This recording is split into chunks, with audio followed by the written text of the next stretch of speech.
Call a meeting of the North Reading School Committee to order. First order of business tonight is our student report. Actually, first order of business is public comment.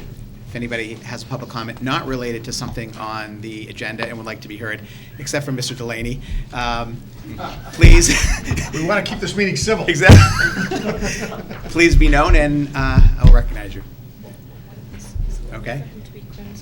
At this time, we will turn the meeting over to our student tonight, Emma Hoey, for our student report. Emma? So on Saturday, Matt Layton, Nick Phillips, Ned Madden, and Joseph Tramatozzi all competed in the Academic World Crest competition put on by Boston, or World Boston. And this year was Matt's second year competing.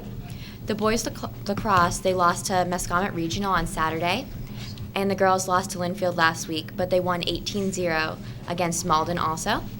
Varsity baseball game versus Newburyport last week was postponed to today. The boys and girls tennis team have their first match against Boston Latin this week.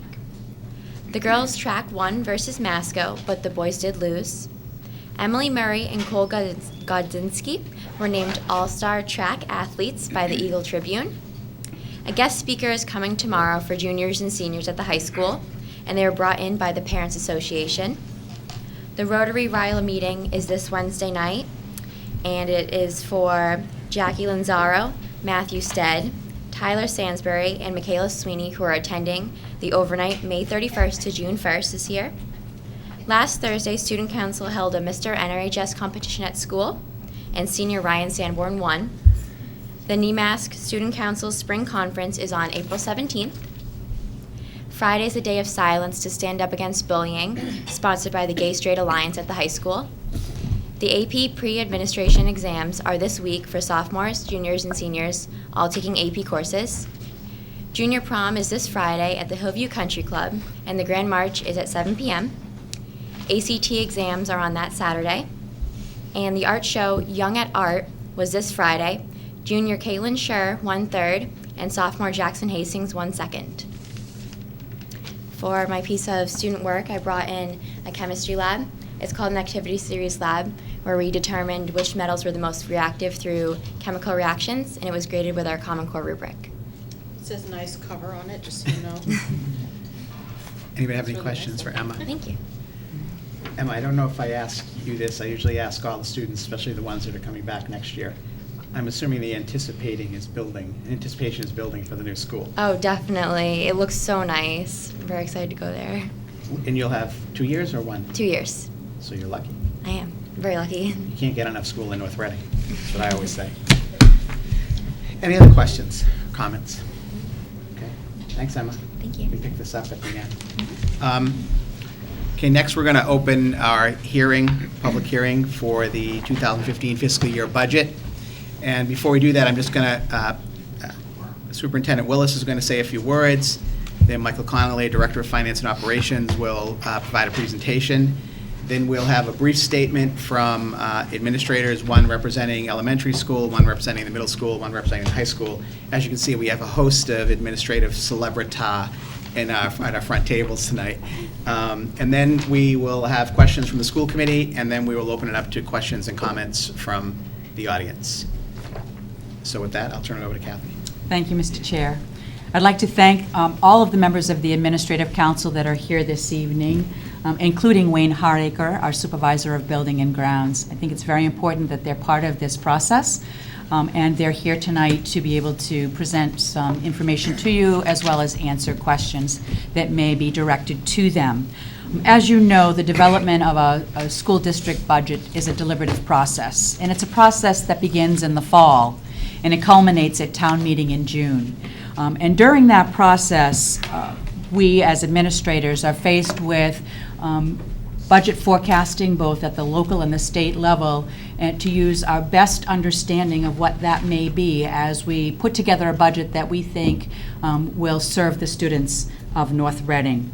And so when we began to put together our budget regarding a level services budget, which was the direction that the school committee gave to us, including some significant budget drivers as well as a few enhancements, our first budget came in at 6.5% increase.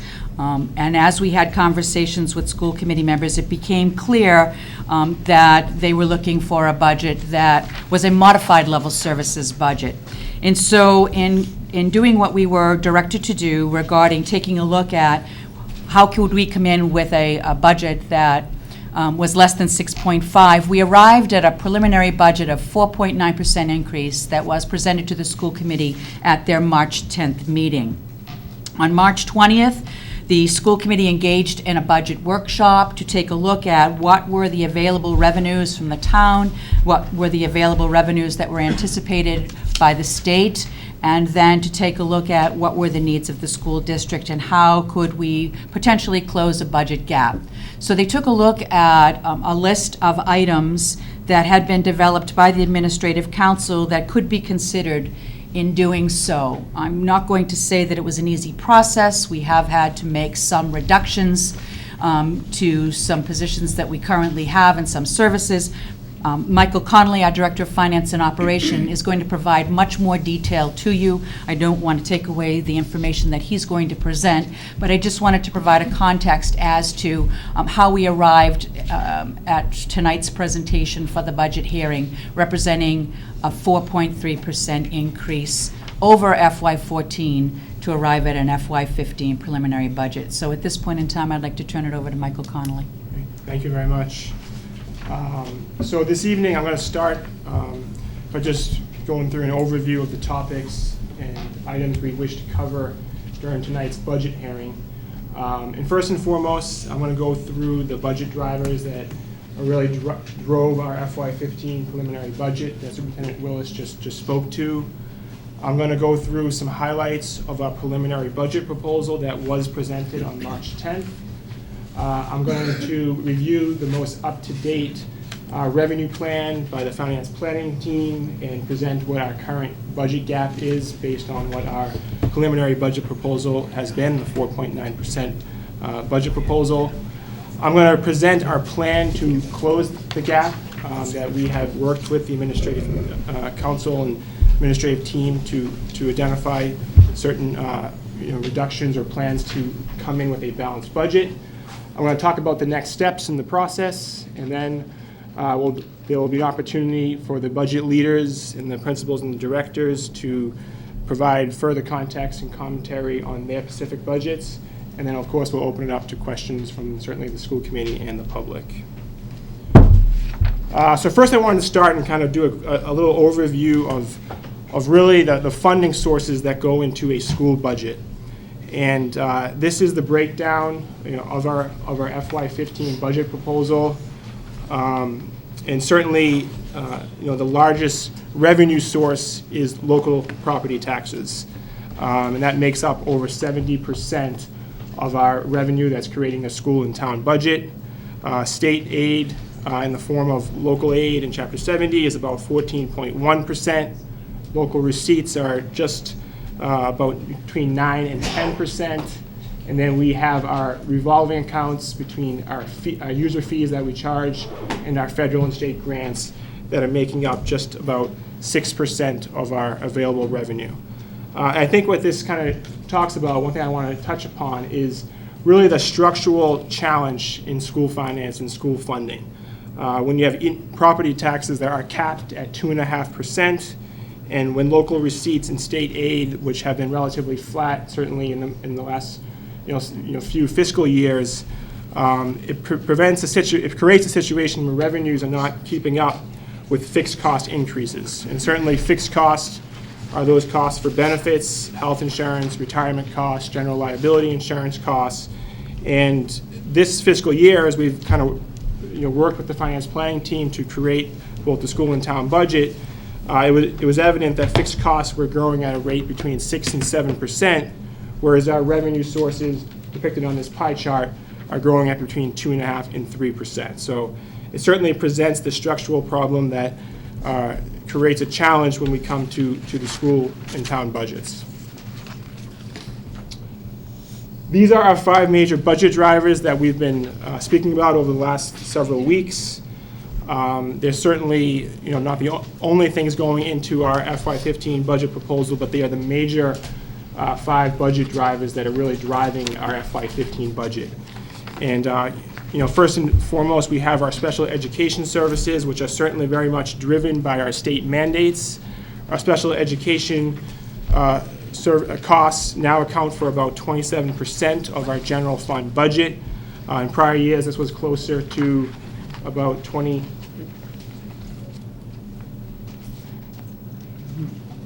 Sorry about that. In prior years, it was closer to about 25%, so we've certainly seen an increase in these costs, driven by the increase in unfunded state mandates, driven by when students move into the district that require placement in the out-of-district program. We need to account for that cost. And then we've certainly seen an increase in the cost of services to meet the needs of students, in particular ABA services for students that are on the autism spectrum. So we have several factors that are going into our special education costs, but it certainly was a major budget driver in our FY15 proposal. The next, we've talked about it. We know, we're all well aware that we are opening the new high school next year and then the middle school the year after. But to open the new building successfully comes with new operational costs. We have discussed this in detail at prior meetings. There was a detailed presentation given in December, and these costs are certainly necessary to operate and open up the building. They involve new building maintenance costs, which include maintenance costs of 4 new elevators. It includes maintenance costs to operate the new wastewater treatment plant that will start next year. It also includes an increase in utility costs next year. We're under a situation where, because we still have to operate that old high school for 1 additional year, we have increased square footage area, and next year, the cost for gas and electricity to heat the increased square footage, in a sense, 2 high school square footage areas will be significantly higher than it has been in the past. But there is light at the end of the tunnel. A year out, when we open when the new building is fully operational, because of the efficiency and the design of that new building, we are predicting that we'll see some considerable savings in utilities, but we do have to get through next year. There are also additional technology expenses necessary to maintain and support the robust wireless network infrastructure that will equip the new building. We've spoken in the past that the district has relied on one-time revenue sources to balance the FY14 budget. As a result of that, we have less available revenue sources to offset the general fund budget request in fiscal year 15. This has resulted in a need to shift more expenses back into the general fund. In total, the district is losing about $190,000 in revenue that we've had to shift from other sources back into our general fund request in fiscal 15. This is mainly the loss of the SEAM trust account. You may recall in the past we've been able to kind of hold funds with SEAM Collaborative and use that as to offset tuitions and costs with SEAM, where we send many of our students. Those funds are being used this year, and because of the new regulations around collaboratives, we're not able to hold a trust account in this manner as it has in the past. So that resulted in about $140,000 loss in a revenue offset. We talked about sequestration last year. Maybe remember that term being mentioned last fiscal year, and the potential reduction of about 5% in federal grants. Well, we realized that reduction in our major federal grant this year, the IDA grant, which helps offset special education expenses. So we've lost about $25,000 in federal revenue in that grant. So we've had to also shift those expenses into the general fund. So that's certainly been a challenge and a major driver in fiscal 15. Contractual salary obligations, another major driver. It always is a driver of our school budget, as about over 80% of our budget is from salaries. This includes the cost of COLA raises, step, lane, and longevity increases for our instructional and support staff. The teachers in fiscal year 15 are entering their 3rd year of the contract, which is actually a more expensive year of the contract in the sense that it includes a 10% COLA adjustment and step advancements that begin on the 46th day. 10%. A 2%. Did I say 10? I apologize. I also like my chair. Yeah, I'm sorry about Teachers will that. be dancing in the Yeah, hallway. yeah. And so it's a 2% COLA adjustment, as well as step advancements that begin on the 46th day. You may recall this year, those step advancements begin on the 92nd day. We're also in negotiations with several of our other smaller bargaining units, so we are carrying a salary pool based on the anticipated outcome of collective bargaining. The last major driver is the NRPS 2016. This was the plan for continuous improvement that Superintendent Willis worked with the administrative team on a few years ago, and that is always what drives when we look to enhance and further services in the district. So this year, our FY15 proposal did include 1.7 FTE increases of about a little over $135,000 to put in some key positions, of which include a digital learning coordinator, a 0.5 middle school health teacher, and a 0.2 FTE computer teacher. The digital learning coordinator is certainly needed to help provide the support and oversight needed to oversee programs in the network infrastructure and staff in 2014, 15, and beyond.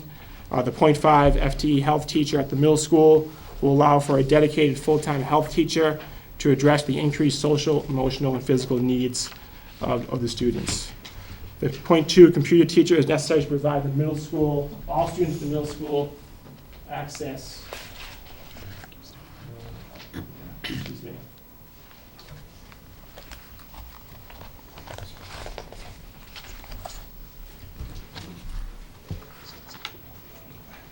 No. I lost the signal.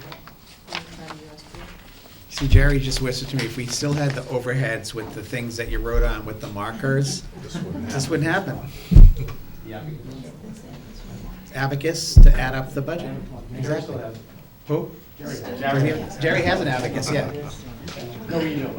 It's at the office. He has an abacus and a carrier pigeon in his office to send messages. Sorry, I was having a little difficulty.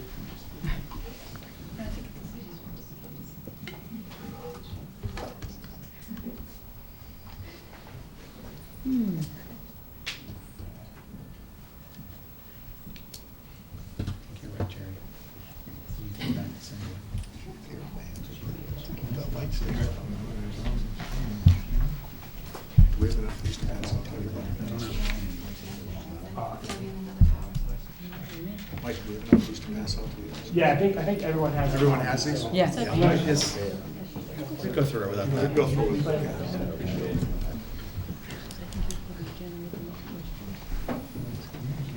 This technology stuff doesn't Yeah, never lasts. wouldn't last. It's just a fad. Thank you. So I think I left off at talking about NRPS 2016, and that's certainly a big driver of our FY15 budget. And certainly this 1.7 FTE, we felt as an administrative team was a modest enhancement, but certainly a very important part of continuing to move the district forward. This is a quick pie chart of our FY15 preliminary budget. As I mentioned earlier, salaries make up the majority of our FY15 budget. 81.8% is for salaries. Special education costs and out-of-district tuitions make up the next highest percent, about 6.6%. Operations and maintenance is about 5.7%. The next transportation and so forth makes up about 1.6%, and instructional expenses is the remainder of about 4.3%. So this is a very consistent to our prior year budgets. However, we are seeing an increase in tuition costs. Last year that cost was about 5.5%. So that has gone up, and that's most of that is driven by the loss of revenue in the new student move-ins, which I mentioned earlier. And operations and maintenance expense makeup of about 5.7% is slightly up, and that's certainly a big part of that new building operational cost driver that I mentioned earlier. Enrollment. So enrollment's always a big part of the budget process. We start to look at our enrollment back in the fall and start to build 5 and 10-year enrollment projections. So the green area is our actuals over the last 3 fiscal years. The blue is our projected enrollment 5 years out. And though you may see enrollment projected to go down district-wide, there is fluctuating among certain levels. And for instance, the elementary enrollment is projected to decline by about 29 students next year. Middle school will decline by about 32 students next year, and could potentially decline by about 160 students over the next 5 years. The high school will certainly, the opposite is in effect at the high school. They'll certainly be dealing with the bubble over the next 4 years.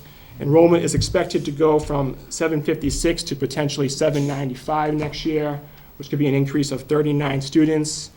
And enrollment could reach as high as 849 in fiscal 18 over the next 4 years. So this is certainly a reason why we are proposing at minimum an addition of a 1.0 high school teacher next year, and the high school will certainly need to be something we certainly need to address to increase staffing over the next several fiscal years. Michael, I have somewhat of an issue with these projections. I'm not sure how well we're folding in the new schools into this, and that potentially drawing more families to North Reading.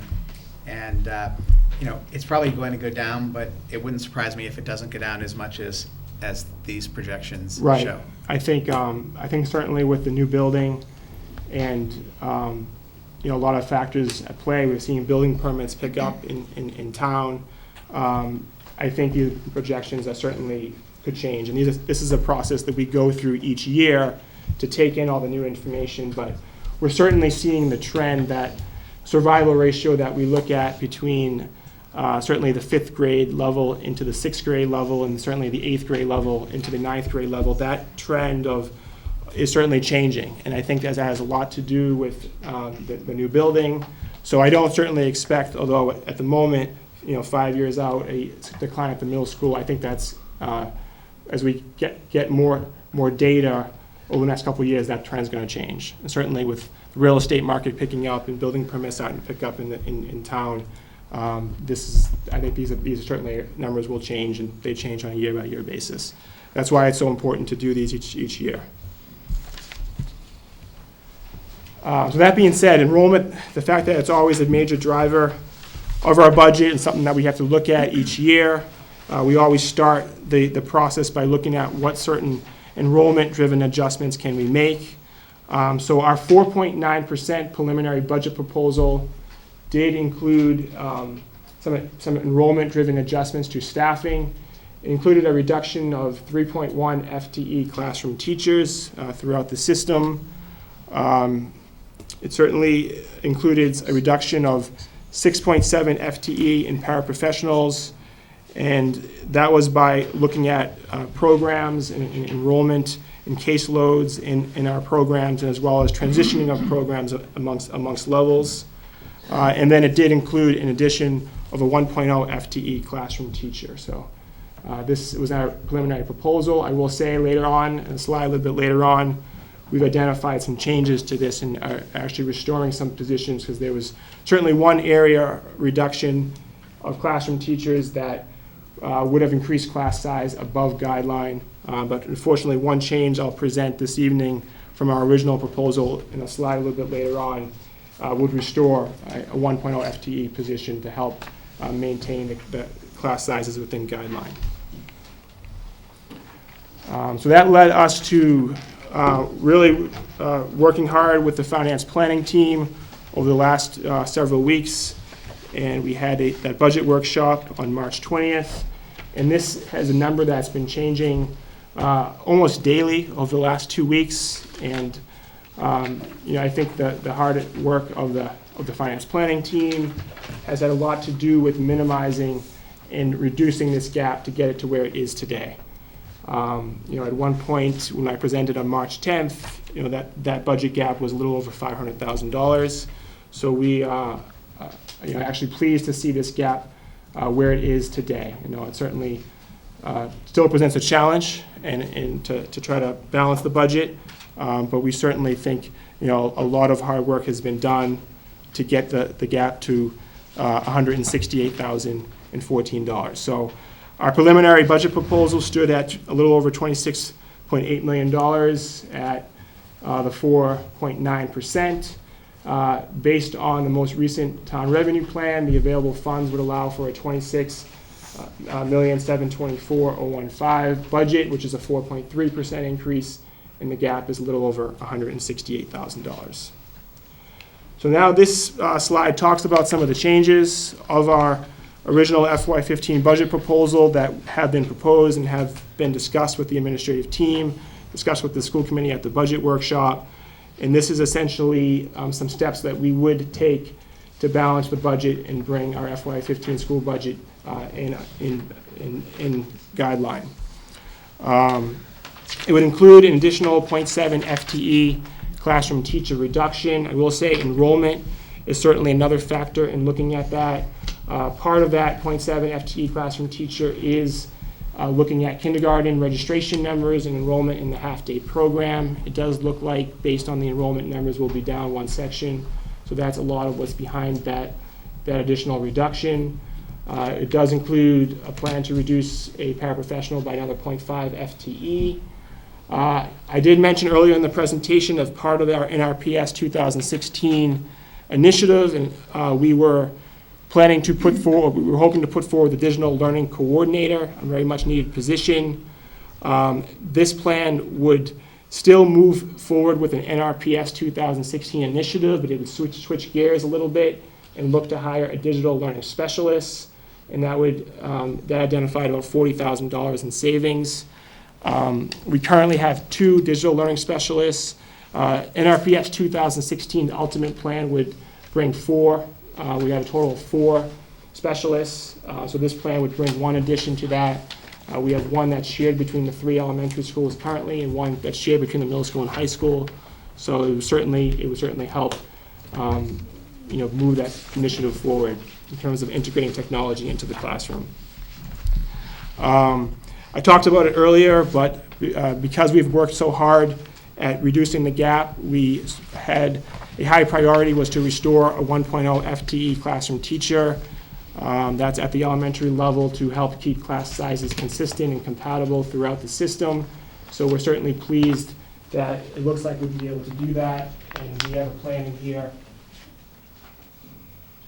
to restore a 1.0 classroom teacher at about $50,000. The plan to fill the gap does include some additional expense reductions, part of which about $10,000 of that is actually an undesignated amount that we've worked with the administrative team over the next couple of weeks to identify. The other amount is a $10,000 reduction to extraordinary maintenance, and that's how we are coming up with the $19,514. You may recall our original FY15 budget proposal did include some user fee increases in the area of athletics and extracurricular.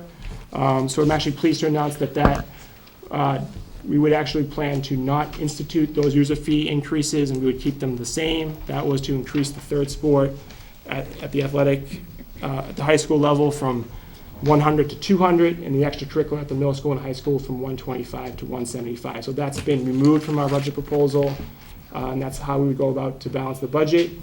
The remaining is the use of carryover funds to prepay tuitions.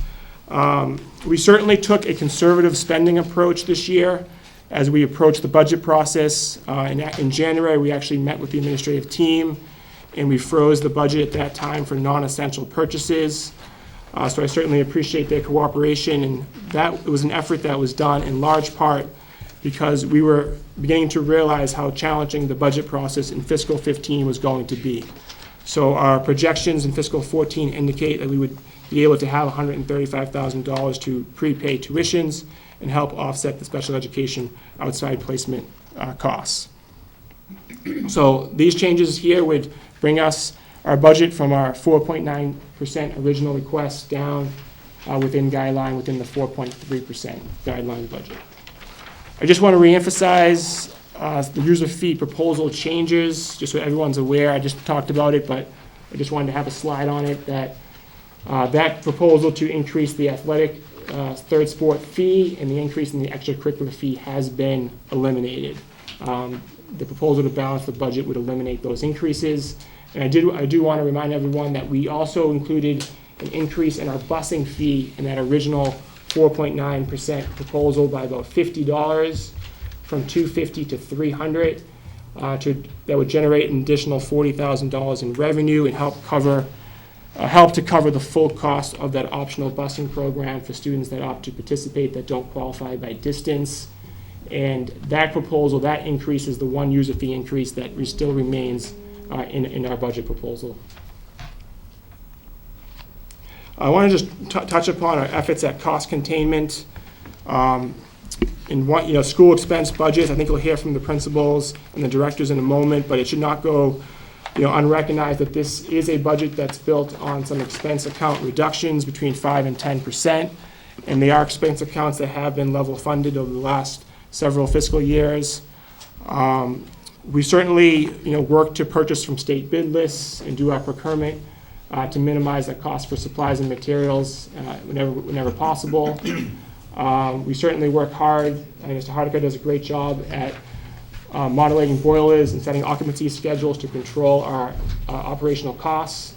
We participate in a collaborative purchasing consortium that allows us to watch the market for gas rates and try to lock in at an optimal time. I think this is a very smart way to go about in trying to control our energy costs and our gas rates, and we've certainly seen savings and by doing that, and we expect to see some savings next year as well. Special education, we continue to commit to keeping students in our schools through the design of customized programming. The SEAM Collaborative allows us to share transportation with 14 other member districts, and we certainly are members of 2 collaboratives, both SEAM and North Shore, and that helps us control our district tuition costs and so forth of students that participate and that receive services from the 2 collaboratives.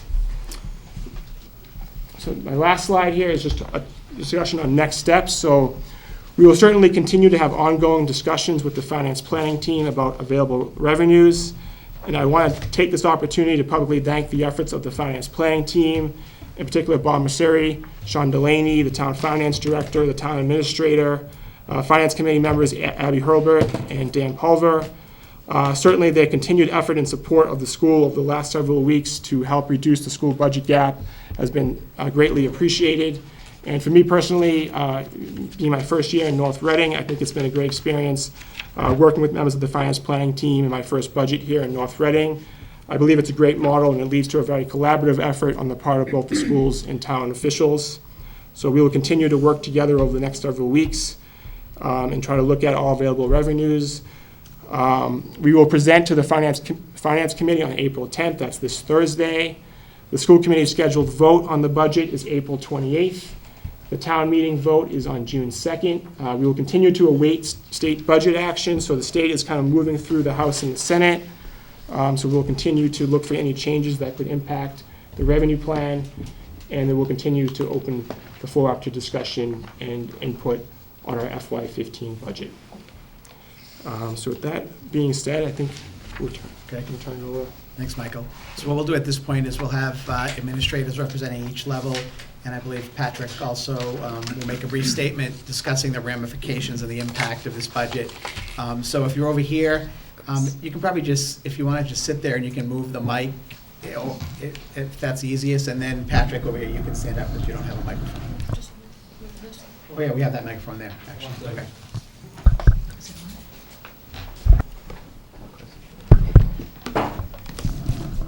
Good evening. Is that on? Yeah, it does. Good evening. At the elementary school level, we continue to focus on our priority of maintaining low class sizes. This has been accomplished for the most part, but at the expense of other things. While the cost of curriculum materials and operating expenses continue to rise, our operating budgets clearly reflect a $10,000 decrease since the fiscal year 2009 operating budget. This forces us to do more with less. We are unable to fully provide our classroom teachers with the materials needed to ensure that our students are successful in the classroom. The small professional development budgets that each school had were used to provide in-house professional development using staff experts and various book studies. Teachers are required to maintain highly qualified credentials, and as an organization, we have not been able to support the training required to support their professional development. We will also continue to feel the impact of unfunded state mandates, which will require trainings of all staff. The reduction or elimination of the elementary professional development budgets affects every teacher at every school. The focus on ensuring that our students are receiving a 21st century education is impacted by the lack of funding to implement our technology plan. As we look to bring NRPS 2016 to fruition, we are appreciative to our parent organizations for their generosity and support. As a direct result of their fundraising efforts, 90% of our smartboard technology, along with iPads, Kindles, and document cameras, have been provided to our schools by the individual parent organizations. In addition, the parent organizations have funded 100% of all enrichment activities that supplement our core program through visiting presentations. These activities provide rewarding opportunities for our students beyond our budgetary capabilities. As we move forward, we become more concerned regarding the impact of the budgetary cuts on our ability to enhance teaching and learning in the classroom. In case you don't know, that's Chris Molly, principal sorry. of the E. Ethel Middle School. Yes, thank you. Thanks, Chris.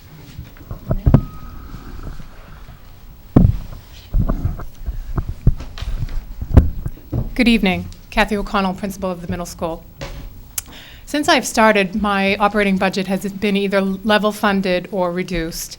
And what's most important every day is classroom instruction, and the operating budget is directly tied to classroom instruction. Classroom instruction requires curriculum materials, manipulatives, software, books, periodicals, apps. If you talk to Miss Lister, who does a fantastic job with our music department, it requires African drums that sound amazing, keyboards, robotics. All of those classes are fantastic, but they require additional expenses that come directly out of the expense budget. So it's very challenging when a teacher comes to you with a fantastic idea for something they want to incorporate into their classroom that has a price tag, and that you're unable to work with them to get that done. The other area that is directly tied to classroom instruction is professional development. And it is challenging, again, to be able to encourage teachers to go out and work alongside other colleagues in other districts in content area PD especially. And I would argue, with respect to my elementary principal colleagues, at the secondary level, it's especially important to get content area PD. So when you have to say no to a teacher, or you have to say, which I often do, yes, you can go, I will arrange coverage, but you have to pay for it. It's challenging, and I would like to be able to encourage teachers to go to conferences and collaborate with colleagues outside of North Reading, because it's very healthy for their development. And I am a huge fan of train-the-trainer ideas, so anything that someone goes out and gets in another district or at a conference, I encourage them to bring back and share with our other colleagues in North Reading. So I want to be able to support their efforts to go to those trainings and conferences. And I think when I first started in North Reading, my first year, collaboratively, we worked on the NRPS 2016 goals, and I thought to myself, wow, this is a fantastic district. I was I was in admiration of Kathy for her vision for the school, and then to see, sadly, that so many of the initiatives that we are putting forward we're not able to follow through with them. And specifically tonight, I just would like to speak about something that I think directly impacts the middle school, which is the social and emotional well-being of our children, and to be able to offer a therapeutic program, a program that would keep kids in North Reading instead of sending them out to other towns. I think it's just so important, and is part of the student support services in NRPS 2016, and we haven't been able to make that happen. And it, to me, is one of the most devastating parts of the funding, of the situation where we are, that we're not able to move the goals of NRPS 2016 forward. So although I'm enjoying my time here in North Reading, I would love to be able to see us continue to grow and work together to better meet the needs of our students today and all the ones that are coming along in the future. So thank you. Thank you, Kathy. Good evening. John Bernard, the principal at the high school. And for my presentation tonight, I chose to focus in on three major areas of concern: operating expenses, textbook acquisition, and personnel. As Mrs. Molly and Mrs. O'Connell noted, the operating budgets have been consistently level funded or reduced over the last several years, and this is particularly challenging at the high school, where we've had a pretty steady increase in student population over the last several years, and that's expected to increase even more for this coming September. We're being asked to provide resources and materials for an ever-increasing number of students. And as was noted by the two previous speakers, there's also been a significant impact on the professional development opportunities that we're able to offer to our teachers when budgets are either frozen during the school year or are otherwise reduced.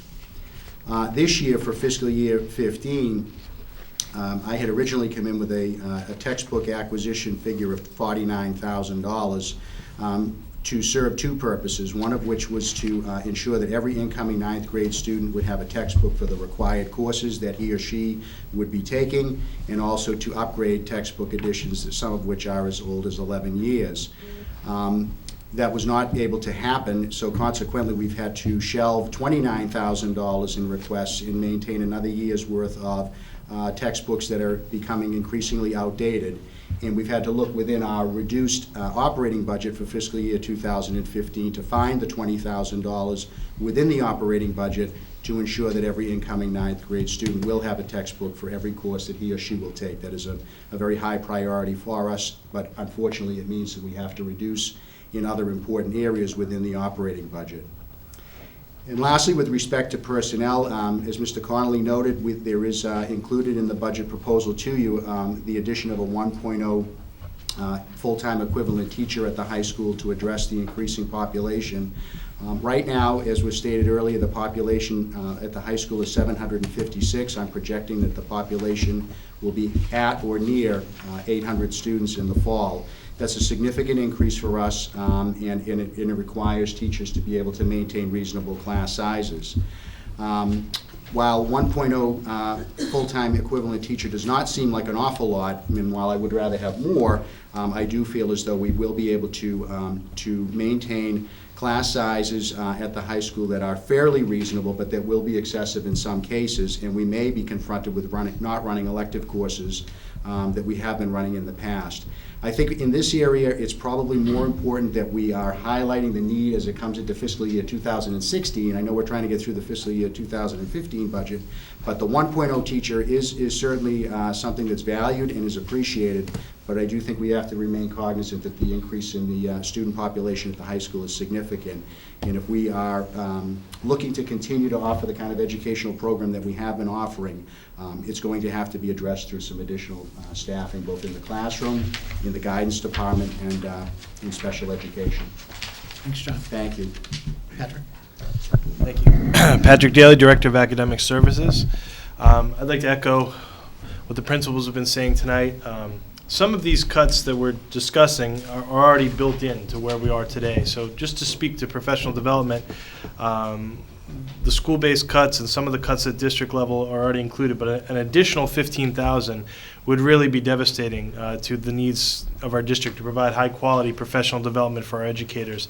There are new guidelines of professional development that have increased the demands that professional development be provided by highly qualified individuals. Just a few of the initiatives that are on the horizon right now: new Common Core standards, PARCC assessments, educator evaluation, district-determined measures, data-driven decision-making, retail initiatives, special education training, technology integration, understanding by design, universal design for learning. There are so many new initiatives out there, and the training that's needed for our staff is unlike ever before. And to eliminate another $15,000 would severely limit our abilities to provide these high-quality opportunities for our staff. I just wanted to clarify a question that may be out there about the digital learning coordinator. Part of our vision for North Reading NRPS 2016 was to add both digital learning specialists and to add a digital learning coordinator to help manage this team. For several years, we've attempted to add this position, and currently, Director of Academic Services, myself, I manage both curriculum and instruction as well as technology, infrastructure, digital learning, and technology team. We've added a lot over the past few years. For example, we've increased our technology infrastructure at every building. We've added wireless access points throughout all 5 schools.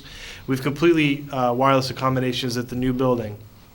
We've increased our team. We now have a network administrator, 2 technicians, a data specialist, a data submission specialist, 2 digital learning specialists, our secretary is also a database specialist, and many other related positions.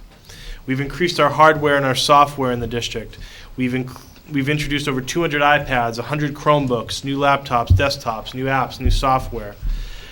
An example of what this means, the Park assessment, for example, is completely computer-based. There are responsibilities for both a technology coordinator and for a district-wide test coordinator. When you get to the website, it forks off, and there's over 10 hours just of training modules, never mind the manuals and the hands-on assessments, for both a technology coordinator and a curriculum director. I'm doing both of those at this time, and I really do think that our team has responded well. We've done a good job with this. But I really think that the students and the staff of North Reading deserve both myself and a coordinator of digital learning working together. When faced with the prospect of trying to cut this, one of the ideas we talked about was, what if we got either a part-time coordinator or a mid-year coordinator? And the reason why we've come back with the other idea, like I said, at this point in the vision, we were to have a 3rd digital learning specialist for the elementary schools as well as a coordinator. And so the idea was put forward that when I really look at just all that needs to be done with a new building opening, with all the work that I've been involved in with the building and the walkthroughs of the new building, as well as with Park and all these new initiatives, to have someone either part-time come in or someone come in mid-year just really doesn't make sense for the work that needs to be done. And so the idea was put forward of, just like it was last year when that position wasn't funded, to have another digital learning specialist as opposed to the coordinator. So in order to get the work done, we do need more help, and that position would help. But to really do the work at the level that we're hoping to do it at, that digital learning coordinator position, we're really truly ready for that leadership position to manage the team and to really take us forward and to do the most that we need for our students. Thank you. Thanks, Patrick. Okay, next we're going to ask for discussion and questions on school committee members. Before we do that, though, I should note that back in the old days, this would have been opening night of town meeting, and this would probably be about the size crowd we would have had in the auditorium. So at least in this room, it's a nice big crowd. So any members of the school committee? Karen? I have several I'll ask. Okay. We'll Are you- pass through. So, where do I begin? At the beginning? Oh, that's great. So at the elementary level, I heard the sort of flag around classroom sizes, and we continue to talk about what the impact of having larger classroom sizes would be on student achievement and learning. And I hadn't really heard that articulated as well, maybe in the past, around the connection between the two. And I just want honestly your assessment of, and maybe each elementary school principal can talk about this, or really anybody, what is the relationship, and how big is too big before we start sacrificing our operating budgets? Or is that the $25,000 question? I don't know. Who wants to go first? Probably more than $25,000. I nominate Ben.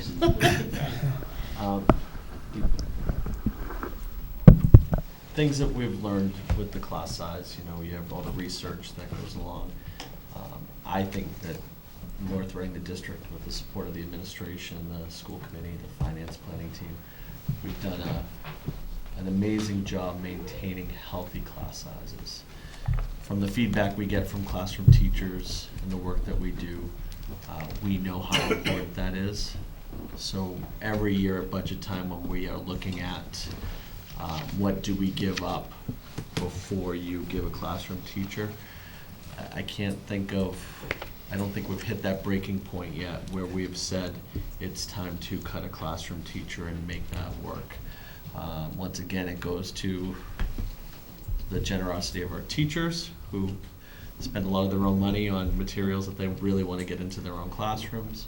Our parent associations are fantastic as far as donating simple things like from supplies, hand sanitizer, everything that you want for little kids to be able to access and utilize for wellness to make that work. So we take that very seriously when it comes to the time to say and it's usually at the direction of somebody else, which is okay, and it's a healthy conversation.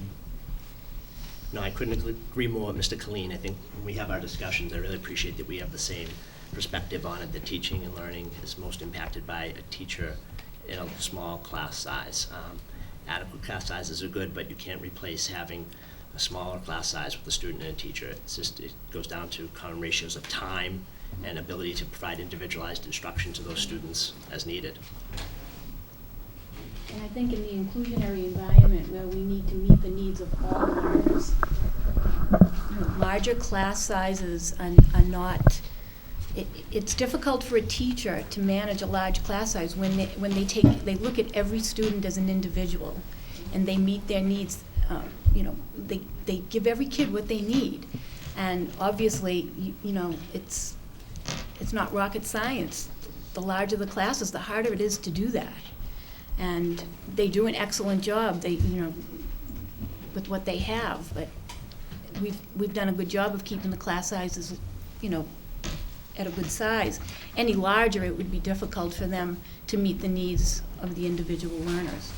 So just to clarify, the point that you were making about materials and that affecting student learning, really that you've already assessed that larger class sizes are just not the option in lieu of getting more operating expense covered, is that right? Yes, and I think there's also the variable of increased class size could lead to less individualized instruction and an increase in special education services or referral costs and all that stuff. So there's a lot of associated factors with that.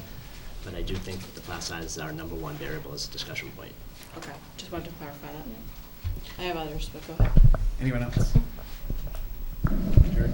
No, Mel, I just wanted to thank the finance planning team. I think that it's not unique to North Reading to have this type of a collaborative working relationship with the other boards. I think it's probably pretty rare, and rather the exceptions to the rule. And it's worked remarkably well in the times that I've participated with the finance planning team to get these budgets done before we go to town meeting and banging heads like we used to back in the 90s when we had budgets and the school committee was battling with the town, so it's worked out very well. I also wanted to point out that every year now, the balancing the school committee budget is a juggling game. We go back to 2004, we had the operations override, which carried us for 2 or 3 years. That's how we balanced our budget. After that, we had the ARA funds for 2 or 3 years that kept us afloat. And then we implemented and increased fees, the busing fee, kept increasing the athletic user fees. We implemented a student activity fee, so that kept us afloat for a couple of years. And now, as you heard tonight, we've exhausted all of our trust funds, the SEAM Trust Fund and all the other funds that are one-time funding sources. So every year over the last 10 or 11 years, we've had to come up with some revenues outside of the pie chart that you saw presented to you tonight, and it's just getting more and more difficult to do this. So we basically, people ask, why don't you plan ahead? Why don't you budget ahead? Well, it's 1 year at a time, basically, for us, and I think it is for the whole town. It's very, very difficult when you don't know what the revenues are going to be from year to year to try to plan ahead. So I just want to thank the administrators the administrative team for making this work this year. It's a difficult process. We'd like to do more. Every year we'd like to do more, but basically we're just staying afloat now and trying to do a level services budget every year, or as Kathy calls it, a modified level services budget. So again, to the people that worked on this, from the finance planning team to the administrators, thank you very much. Karen, why don't you ask one more question, then I'll open it up to the audience, and then you can ask your others afterwards, if that's okay. Yeah, I think this was a question for Patrick. Okay. Back to my list here. Well, in talking about preparing our teachers for professional development, professional development around technology, what would it really take for us to, I don't want to say fully fund, because that's a terrible phrase to use in a budget hearing, but I think what I'd like to know is sort of what would you need? What would the scope of that be? Is it a priority for us to find funding for that over something else that we have in the budget? Well, I believe what we budgeted for in the original plan was the level services. Even that, at around 30,000, around there, is sufficient for doing what we need. And that's, again, there's so many things we could never. When you look at the unfunded mandates, there's no way to fully support all of the training we need. But I think we can provide, with the funding that we've had in the past few years, I think that we could support some quality professional development. We do have some great in-house trainers, and whenever we can train the trainer, send somebody out and have them come back and share with others. We really capitalize on that whenever possible. But I think there are other times when there's so much new out there. You need to bring in some experts. The teachers, through all the surveys that we give our teachers, they really do need that outside experience and outside information just to communicate with others. And I do think that's very, very important. So I'm going to push you a little bit. Mm-hmm. If you had $20,000 more, $30,000 more, would it make a huge difference impact on our students? I think that when you say more, you're saying restoring to where we were. Mm-hmm. Yeah, I think it would have a huge impact, because what we're faced with right now is I don't know how we are going to provide some of what we have to provide by legal mandate in the next 5 years. For teachers to get their licensure and remain licensed, they're going to be needing to take special education and retail, which is for English language learners. That's mandated, that they have to get that training, and it's mandated that we have to provide that. So you have that on top of everything we've ever provided in the past.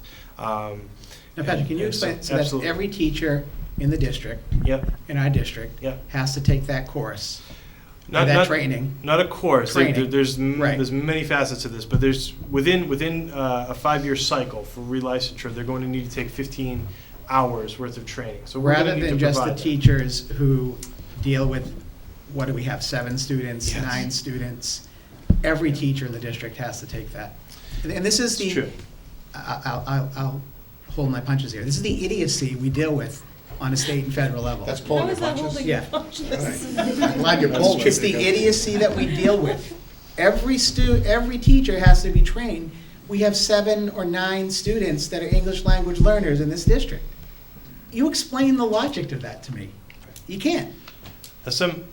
To play devil's advocate a little bit, No, what's you can't. good about the training. What's good about that training? It's It your- will benefit all students. However, it would, if we were to create a priority list because of the low incidence, that would not be the priority that Right. it has to be because of the mandate, Right, that's- which is absolutely where we need to be with this training. So when you talk about cutting this down, it's a matter of now we're going to provide whatever we possibly can to meet the requirements.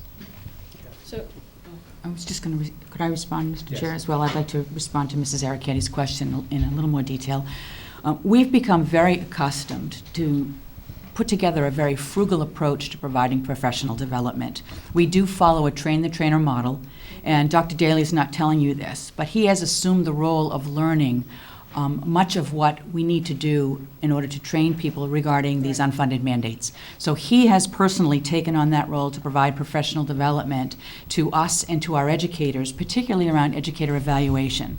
But there are other initiatives regarding technology that he's also taken on that responsibility. So where other districts would bring in outside consultants that charge upwards from about $1,500 a day, we take that internally. We train a few people to do it well, and then we try to implement that professional development. And that's been happening since I've arrived here. It's been a very frugal approach. I'm sure it was that way for many years before I arrived. But it's starting to reach critical mass where we can no longer do what we need to do in order to make sure that we're staying current with those unfunded mandates. but it's not just staying current. So I don't think it's any secret this committee knows that I'm huge proponent of professional development, particularly in technology. But I'm concerned and I continue to be concerned that we'll just make it in terms of meeting our legal obligations to the state to continue getting any federal funds that we have, and also meeting the professional development needs, particularly in content areas, over time for our teachers. And I think it's a huge struggle. I applaud everything that you've done, Patrick, in terms of, having 6 or 7 jobs that you do have, but it's still a concern that, we have this model. It'd be great if we could. Is not quite what I understand. What I understand is we need to do more, but we're doing the best we can. Mhm. It's still not enough, and that might have an impact on our students, if I'm reading that correctly. Mhm.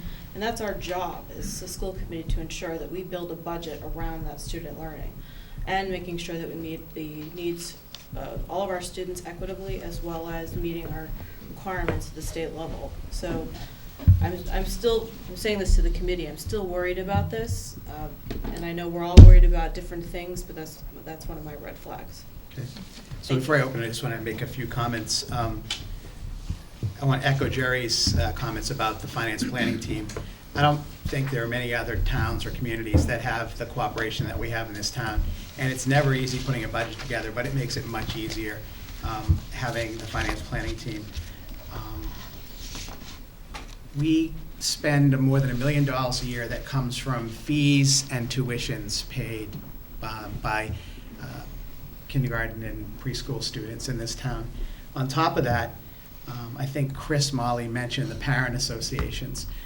I know that the parent associations right now are quantifying the amount of money they've spent to put technology and equipment and other materials into our schools that shouldn't have to come from parent-teacher organizations, and I think we're going to be shocked when we see the size of that number.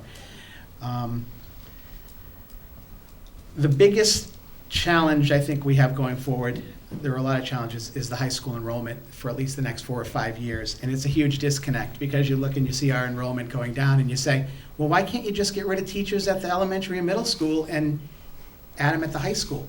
But it's not a one-to-one problem. And it becomes a huge perception problem with the community. We're talking about a 4.3% budget increase here, which is pretty healthy. It's not great, it's healthy, it's a decent budget. But then we had every administrator tell us the issues that that's going to cause over the next year. And the biggest problem we face is the unfunded mandates, too many of them at one time. I read a blog post today from the superintendent of Ludlow Schools. He said that on the average over the last 4 years, there have been 1,000 plus documents that come in every year from the federal and state government that have to be dealt with in one form or another within the school department. That can be anything from additional training to just reading it and sending in a response to being more data we have to add. It's too much all at once. We have Common Core coming in. We have teacher evaluations, brand new teacher evaluation program. We have the PARC testing and the trials that we did started last week. We have the retail training that Patrick mentioned. We have all of our teachers and administrators have to be fingerprinted now, and they have to pay for that out of their own pocket, at least for now, until the state tells us we have to pay for that also, and then we'll have to find more budget money for that. We have all the new bullying laws. We have the nutritional laws in the cafeteria, the food services, and that's just the start. There's no way to do all of this. With the current structure of funding from the state, there is no way to effectively keep up. You can't put it all on the backs of the taxpayers through their real estate taxes. What's the burden on the administrators? And the administrators to deal with this. And, our biggest issue that you see up there is, in terms of cost increase, is special education. And that's only going to get bigger. If you read or saw any of the stories over the past week about the increase of children on the autism spectrum, it's huge. And we have, as a society, have to educate those students. And the money's not going to be there. So I'm really happy happy where we are with the budget. Not really happy where we are right now. But if I look at the future, it kind of scares me with, especially with all the unfunded mandates. Well said, Mel. At this time, if anybody has a question or comment, I'd ask you to come up to the podium so they can pick up the question or comment on the cable broadcast. Anybody? Marcy? I can't believe Marcy has a question. I know.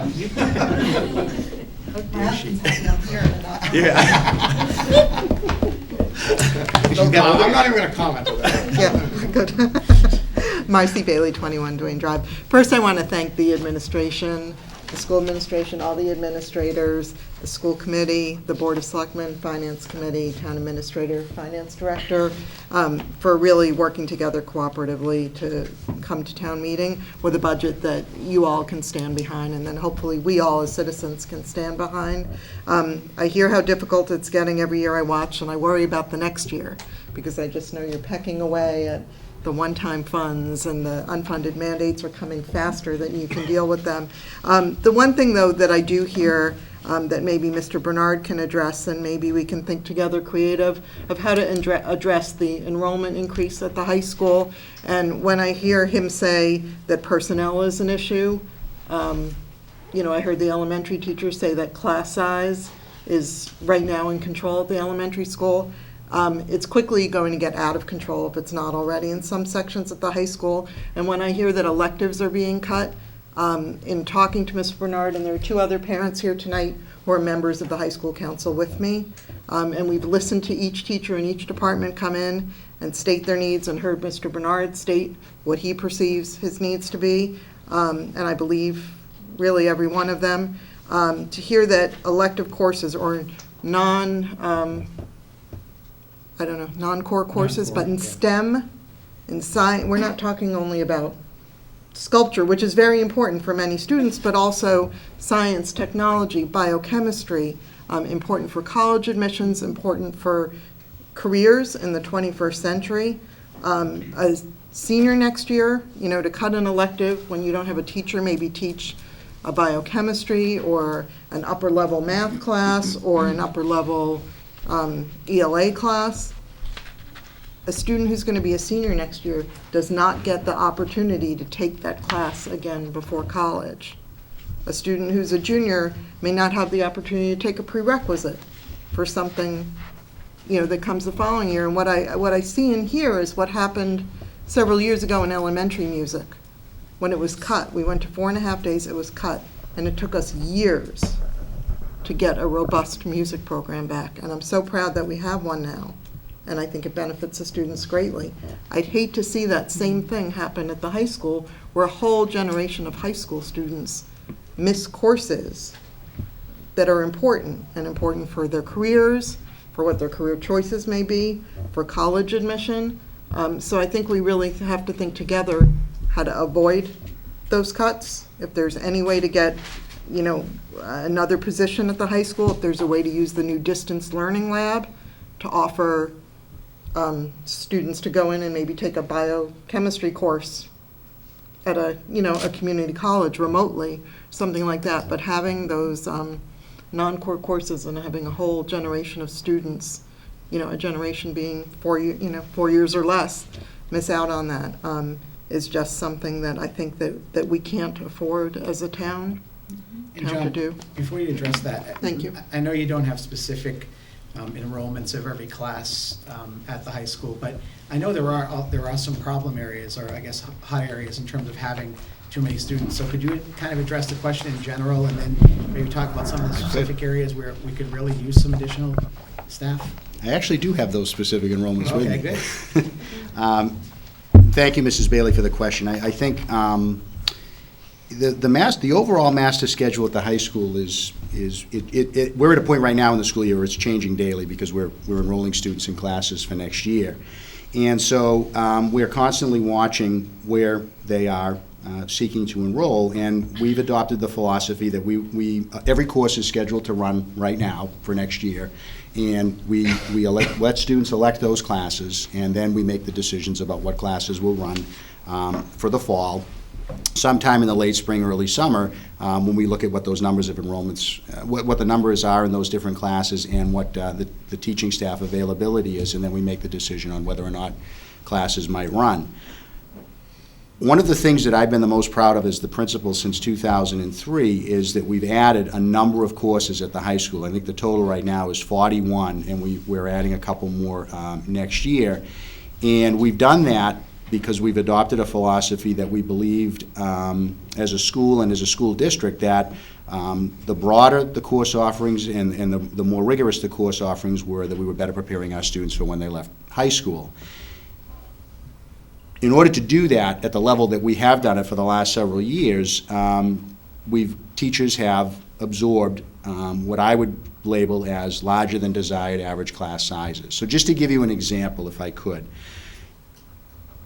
and I think I'll go to the science department because that's one of the departments that Mrs. Bailey raised. In this current school year, we're running 32 sections of science.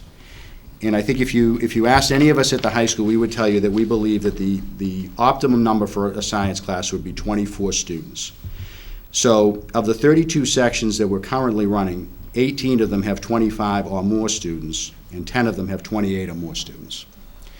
So That's currently, and that's a less than desired ratio. And when I look at the possibility of an additional, somewhere in the area of 40 ninth graders coming in next year, that could constitute 2 additional sections of biology, which is what we ask all of our grade 9 students to take for a science. And so what that might confront the high school with next year is making the decision to not run what is in some ways considered an elective course in science, but for a lot of students it really isn't, because we enjoy a very large number of students taking far more than the 4 required courses in science in their 4-year high school career. Many of our students take 5, 6, sometimes now even 7, where we introduced environmental science at the advanced placement level this year for sophomores. So it is true that we will have to take a close look at both courses that we may not be able to run, or consolidating, say, 2 sections of a course into one larger section so that we free up a teacher to teach the additional section as needed. With the 1.0 additional teacher that's proposed for next year, I do think, because we have a number of teachers at the high school that are duly certified, there is kind of a shell game that can go on that might help to pick up a person who's duly certified, say, in business and science, of which I have a person at the high school who's certified as such. That could create a situation where we're able to mitigate the impact on, say, the science department, just as an example. And there are other cases where that can happen.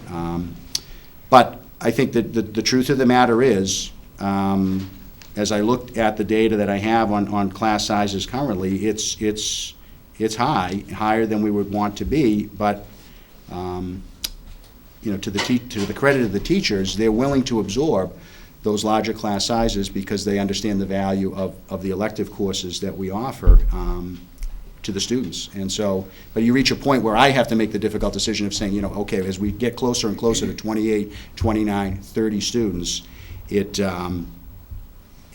bears taking a closer look to say that those core courses aren't getting too large, and we might have to make a difficult decision. And I think that is a very real situation that I expect to be confronted with for September. And it's disappointing too, in some cases we approve new courses and then we're unable to offer them. For example, the Mandarin Chinese course, which we approved 2 years ago. Right. It's still in the book, but we just don't have the staff to teach that course. That's correct. And I think that's why, I have concern for the whole school district, but the high school through, I think it's 2018, Michael, or is it 19? We're expecting 18. maybe 840 some odd students. Correct, yeah, fiscal 18. And it's a huge concern. I think we'll be able to fit them in the building, but, not having the proper staff. But remember, the state only allowed us to build that school for 740 students. So I think Jerry suggested we keep the modular CAF. No. Was that you? Oh, no, that wasn't you that suggested that. I thought it was you. No, there's plenty of space in the building. Yeah, there is. There's plenty of space. There's plenty of space in the building. It'll be more of an issue with staffing than it will be with space. Correct. But we should probably keep the modulars. Only kidding. Any other questions? Comments? Yes.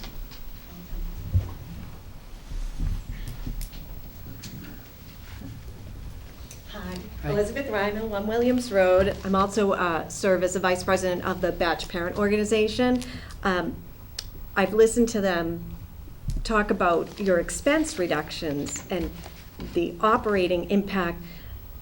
What I haven't also heard is from the building and grounds. I see they're taking a reduction in their operating expenses, and we're trying to come up with another $20,000 of additional expense reductions. We currently, as a parent organization, are starting to look at cuts we can do so that we can maintain our enrichment programs. So we're starting to, this past year, we did lower some of what we call teacher reimbursements for, in your budget, it would be how we supplement your classroom general supplies just to fully fund our enrichment. Over the past 3 years, so we're going into our 4th year, parents are also now being asked to help teachers in May with a supply fair. So we're now starting to provide pens, pencils, paper towels, wipes for the classrooms, things like that. Every year I seem to hear that at least one art room or music room runs out of soap or paper towels or something. So I'm wondering if we could hear from the other departments of how the 5% reduction in their expense or operating budget is going to impact the new schools. Wayne, you want to come up and address, or you, yeah, why don't you come up? Come on. Yeah, come on. We don't want to let you hide over there.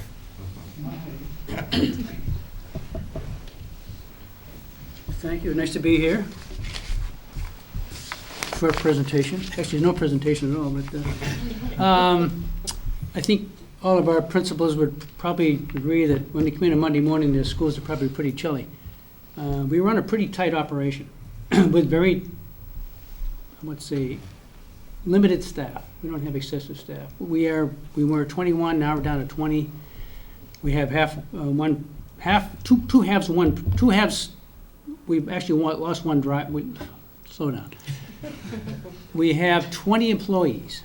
2 of those gentlemen drive special education vans, so that's their time. Half of their time is charged to special education. The other half is given to me. So that's run down to actually 19 employees. When the new school opens, we'll have 270,000 square feet of brand-new school, minus 90,000 square feet of middle school. So we'll have 180,000 square feet of the new school to take care of. 110,000 square feet of the existing high school to take care of, with 7 people. That's pretty tight. As far as the hit we're taking, I'm losing my extraordinary maintenance budget, and that's my expecting the unexpected budget, and that's kind of the hedge I use to expect the unexpected, and we're losing that. We're losing 5% across the board in other departments. It's a pretty tight budget. It's pretty tight. Now, I pride myself on making sure our schools are clean, safe, warm, and dry. Right, John? Absolutely. Clean, safe, warm, and dry. Those are the big 4 I do every day. If you take the fuel part out of that mixture, my budget is $300,000, or less than 1.25% of the entire budget. The state would like us to spend 3 to 5% on maintaining schools. And if you go back a couple of years, when we did our survey on maintaining our schools through the MSBA, we did a big presentation. Carl Nelson and I put this big book together.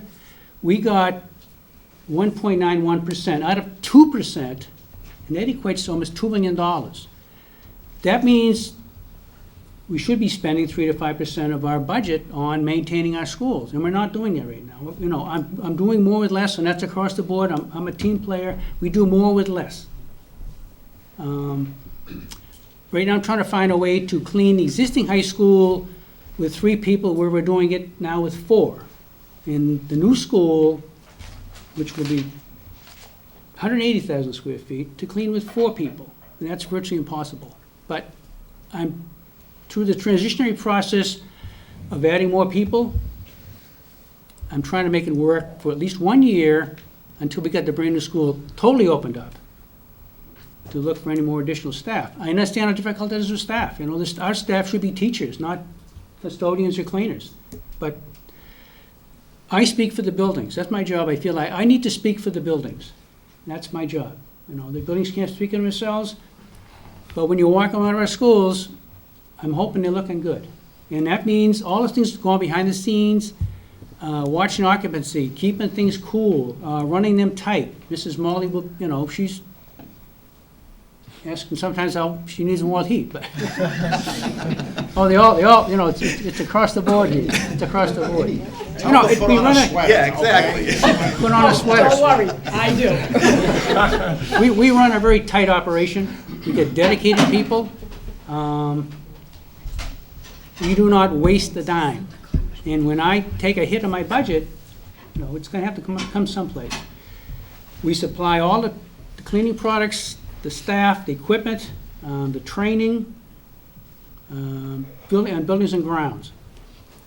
And it's tight, but we get it done. We get it done. But we do more with less. And that's the annual. Do more with less. We do. But I think we run a pretty tight operation. So. I think John or someone mentioned earlier, talking about the 2016 budget and fiscal year. I don't think there's any doubt that we're going to have a request for an additional custodian for next fiscal year. I think it's got to be clear too, that we're not adding anybody Right. to your staff waiting for this next fiscal year, so the high school's gonna open. No one. And even though the middle school comes offline, when I first saw that we weren't adding anybody, I said, how are we gonna do this? Right, And there's much more square because feet. Yeah, it's because of Wayne. So we're not adding any new custodial staff for the next fiscal year, even though that building's gonna open in September. And it's gonna take, I think, some of Wayne's staff, there are certain things that have to be done to that building to get it ready to open that aren't included necessarily in the cost of the building. Correct. So that's gonna be something that Wayne has to deal with That's as we get into the summer months, too. It's quite a challenge. Mr. Chair, I just would like to add that we are down one person in the maintenance area. So we're doing, as you said, more with less. So if we add one next year, or the year after when the building comes fully online, we'll be at where we were prior to that new building opening. So again, I think that Wayne's point about doing more with less is accurate in terms of personnel. And I think this committee said it many times, and the people that are sitting in this room know it, that we're not telling them anything new. But Wayne's staff does an incredible job. Our buildings are impeccable. I mean, they're clean, they're safe, they're Warm and dry. And they're dry. I mean, yeah, and he does a great job with them. I mean, I think that you walk into any one of our school buildings at any given time without warning, and you're gonna see the building is sparkling. They may not be warm, but they'll be. Any more questions? Did I answer? I gotta add, that middle school has no right to still even be standing, so It's largely held in place by wax. That Wayne has put on the floors and paint on the walls. That's what's holding it together. Anything else from the audience? Yes. Susan Shedd, 6 Fox Run. I too would like to speak about the high school enrollment and class size and all of that. Watching that 8th grade class come through that we have now, there's 40, 50 students more, and from the beginning, there's always been teachers added to cover that at the class size at the elementary level, and then when they moved to the middle school, we added 2 sections so to cover that. So I was a little surprised that we're not expanding at the high school to cover the increased enrollment. To me, I assumed we would. And so a 1 FTE increase, to me, is really a 1 FTE cut. And in an era where we should be looking at expanding STEM, last year, we made it harder for students who want to take calculus. Now they have to double up. This year, we're saying maybe we won't offer science classes. I think we're going in the wrong direction as far as all of that goes. And secondly, I was concerned to see the fees. I know we don't think we'll need to do that, but just in case, or in case we're considering it in the future. I didn't appreciate until I had 2 high school students how much they're carrying the load. I wrote almost $2,000 worth of checks just to cover the basic fees for my students.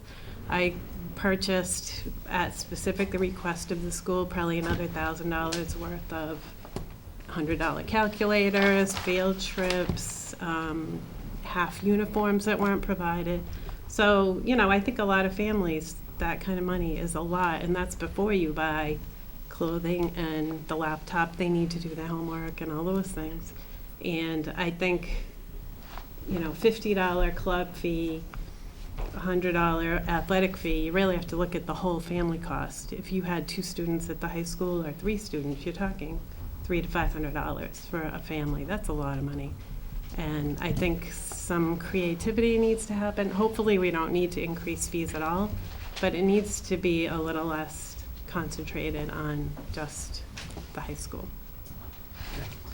Just the one thing on the calculus, that's a result of the Common Core. The way that Common Core has us teaching in the 8th grade will require kids to double up, correct? Superintendent Willis, in their senior year if they want to take, because they won't be starting with Algebra 1 until freshman year. It's not something that I support, but that's what the Common Core supports. As I mentioned earlier, my biggest concern is the high school. I'm hoping we can, once the committee meets again and we talk about this, and the administrators, we talk about the budget again, because you're right, we added 2 teachers in the 6th grade when this 8th grade class entered the middle school, so we could have another team to serve them. And while it's a little bit different scheduling at the high school, I think John already has issues with class sizes. So I'm 100% supportive of where you're coming from. The question is, where do we find that money? But I think you're right. And the fees are outrageous. And again, I might get up my soapbox and rant, but the state sits back and so if you're Burlington or you're Woburn or you're an urban district, so Burlington, Woburn have all kinds of businesses, commercial property, or the urban districts get 90+% of their funding from the state and federal government, they have no fees. But if you're, Rich, North Reading, or Linfield, you can charge, the state will sit back and let you charge thousands of dollars of fees. And it shouldn't be allowed, it shouldn't be happening. It's supposed to be equal and fair education for everyone, but it's not. And until the state, again, changes the Chapter 70 formula to deal with that issue, we're going to be stuck in this bind. As I said, we collect over $1 million in fees and tuitions. And you can see what we'd be without it, and that's Oh, what yeah, happened. exactly. You need it. Going back 10 years, we've implemented all these things to get us from one budget cycle to the next. And, you wonder sometimes where, you're going to run out of options to raise revenue outside of the revenue that you saw on the pie chart. We had a parking fee that we were considering. Parking A fee, an parking fee. increase But in the. again, that's the $100 or It's the same $200. students. We took that away. Right. In a continual spiel for me is that we're moving away from public education.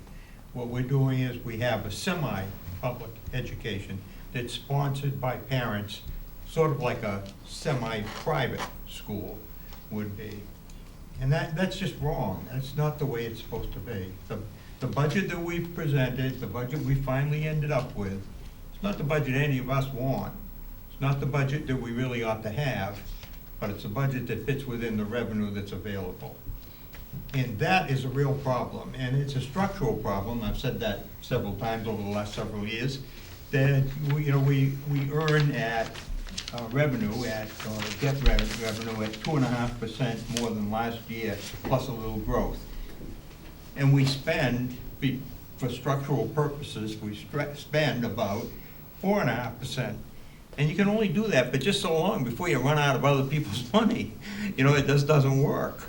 And the feds, or the state specifically, was supposed to make up that difference for us back when 2.5 was put out, passed. But they haven't done it. They haven't kept up that piece of it. And they need to get behind that and fix it, because we just can't raise any more revenue. And remember the ARA funds, there were $800,000 approximately that we spread over 2 or maybe even 3 years. And that money disappeared. There was no money to replace that money. The federal government said, here's $800,000. We hired teachers, we added programs, and then when that money was gone, the town can't just step up and say, okay, here's the $800,000 to replace that. So, it's not a good situation either when they force the programs down the throat or when they give you money, because the money's either going away and the programs are staying, and you don't have the money to pay for them, so.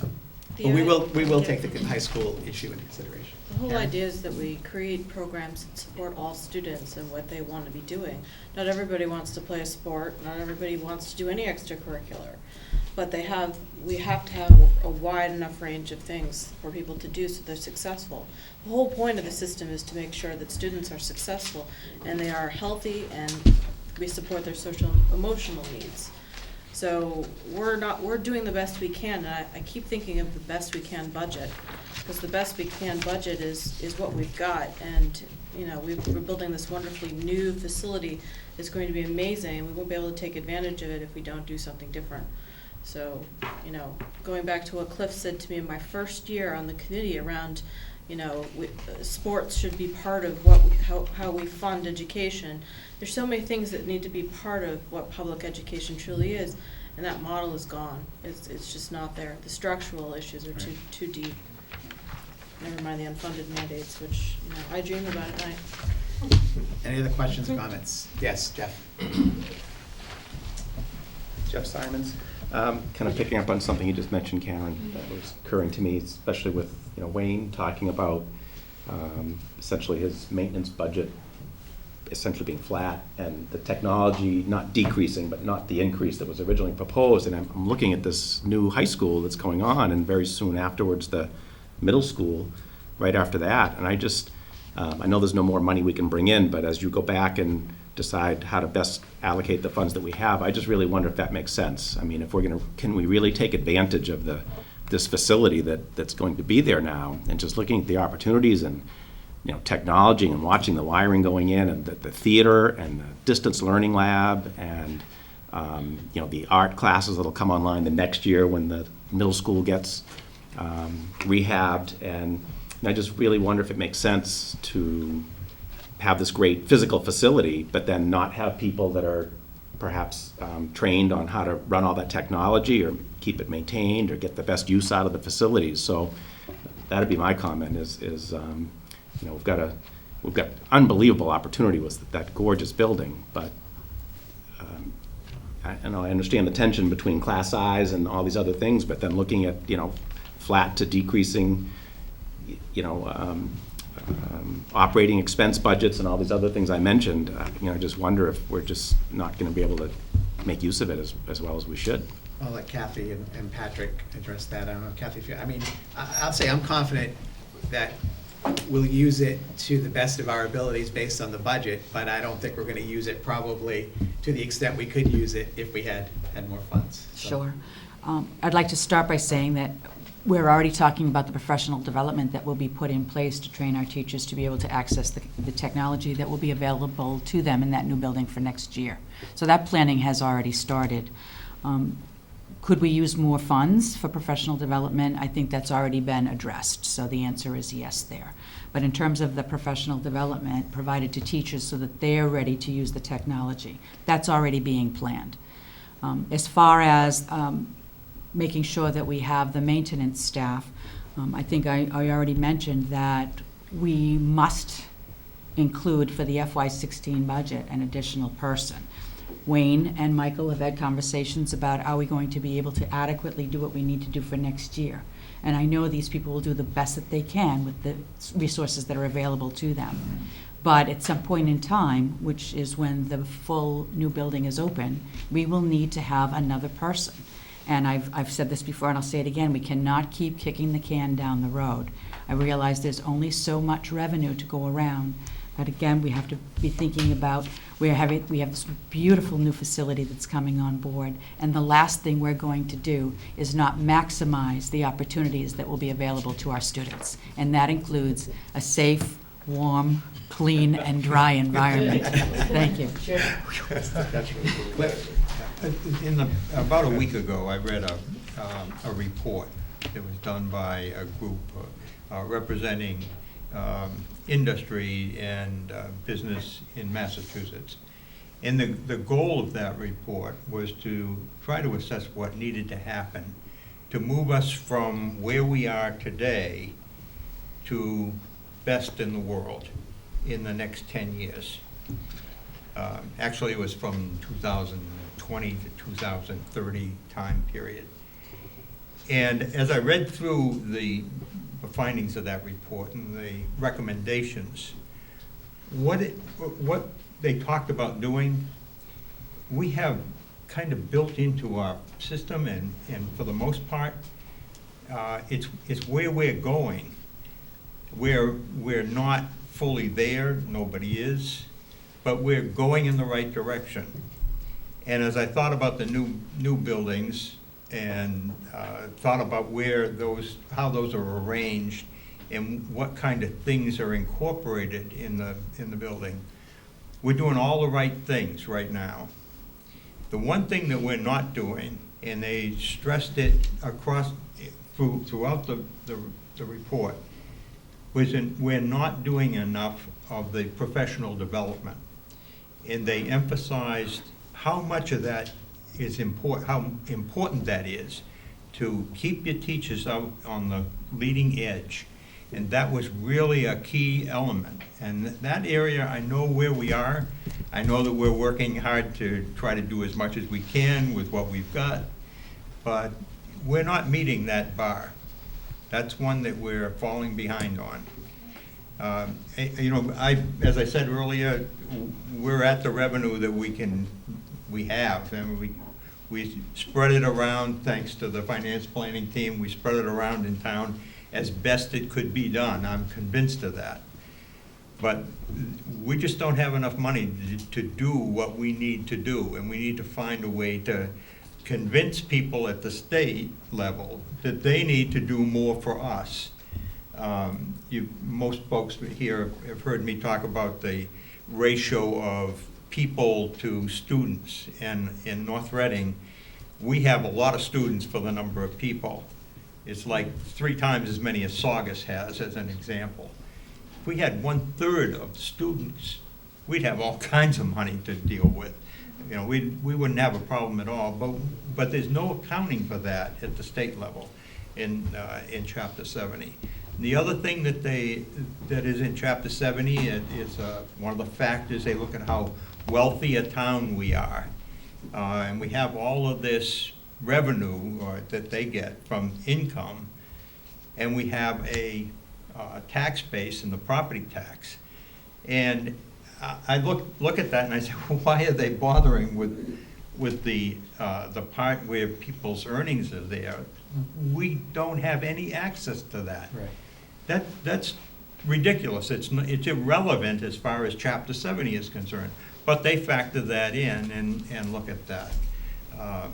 There's things they don't have and things that they should have.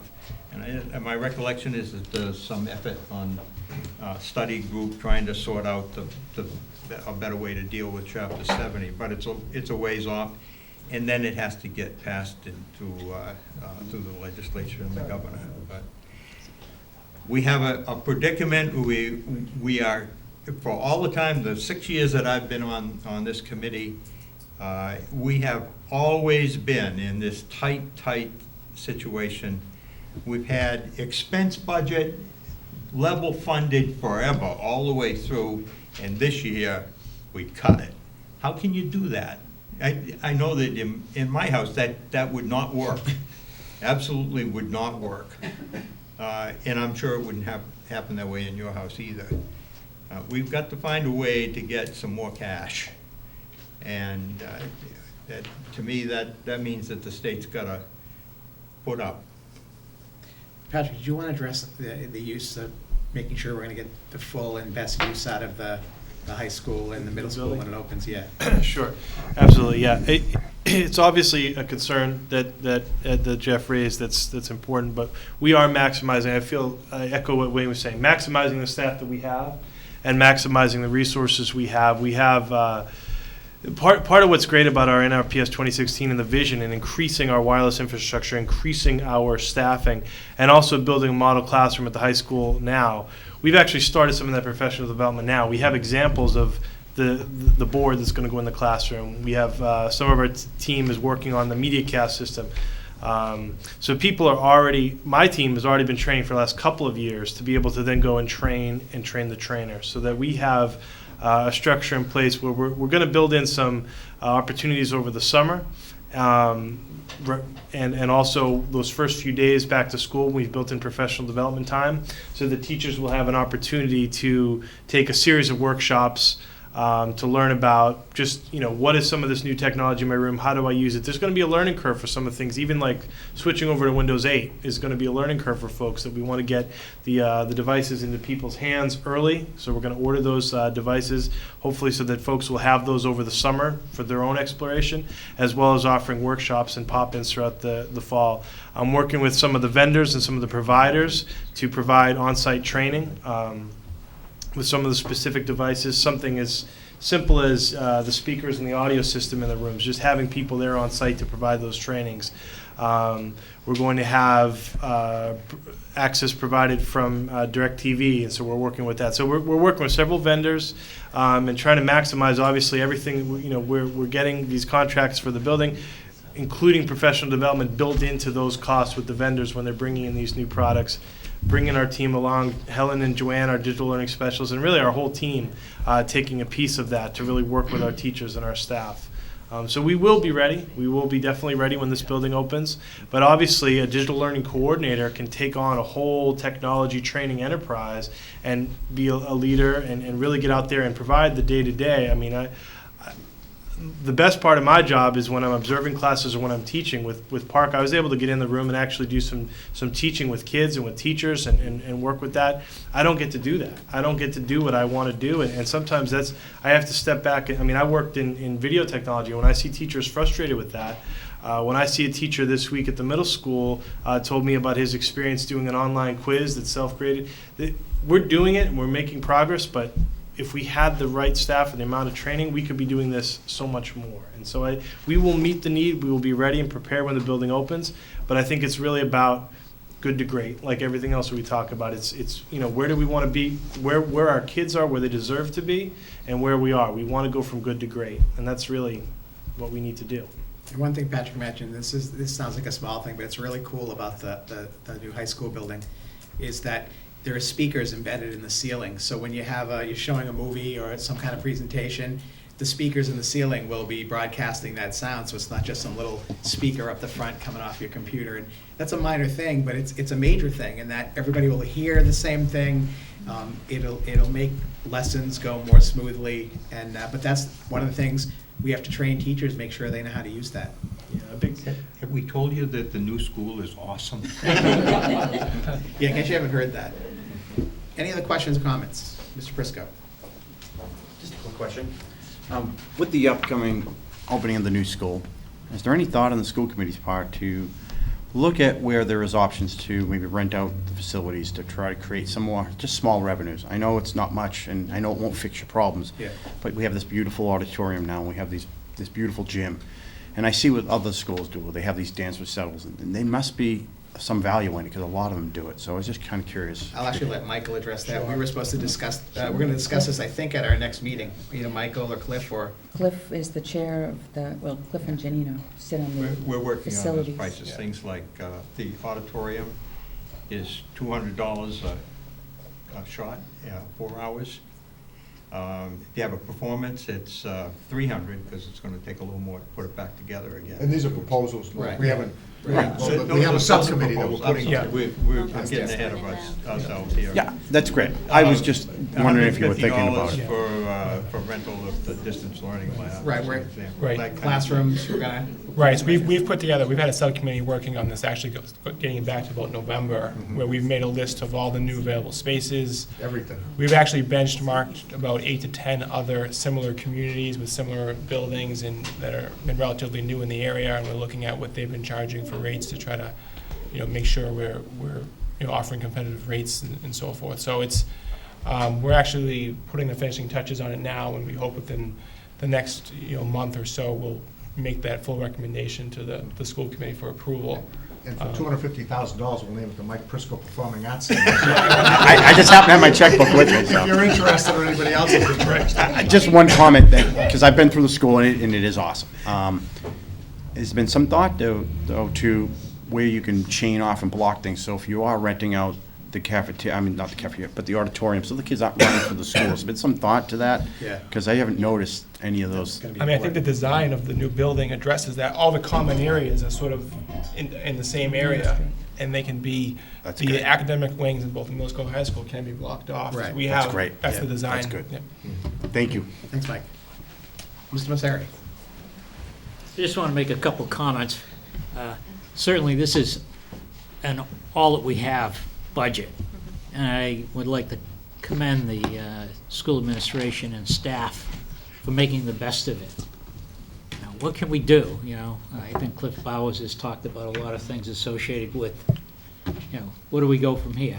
I've been working town budgets for 10 years now, and it's the same every year. What are we doing about it? Well, from a board point of view, we're trying to find additional sources of revenue outside of the tax base. It seems, though, that we've been shortchanged by the state. And we talk about it, but we need a revolution. We need to get on the phone, get to our legislators, and I know that, they've done their very best.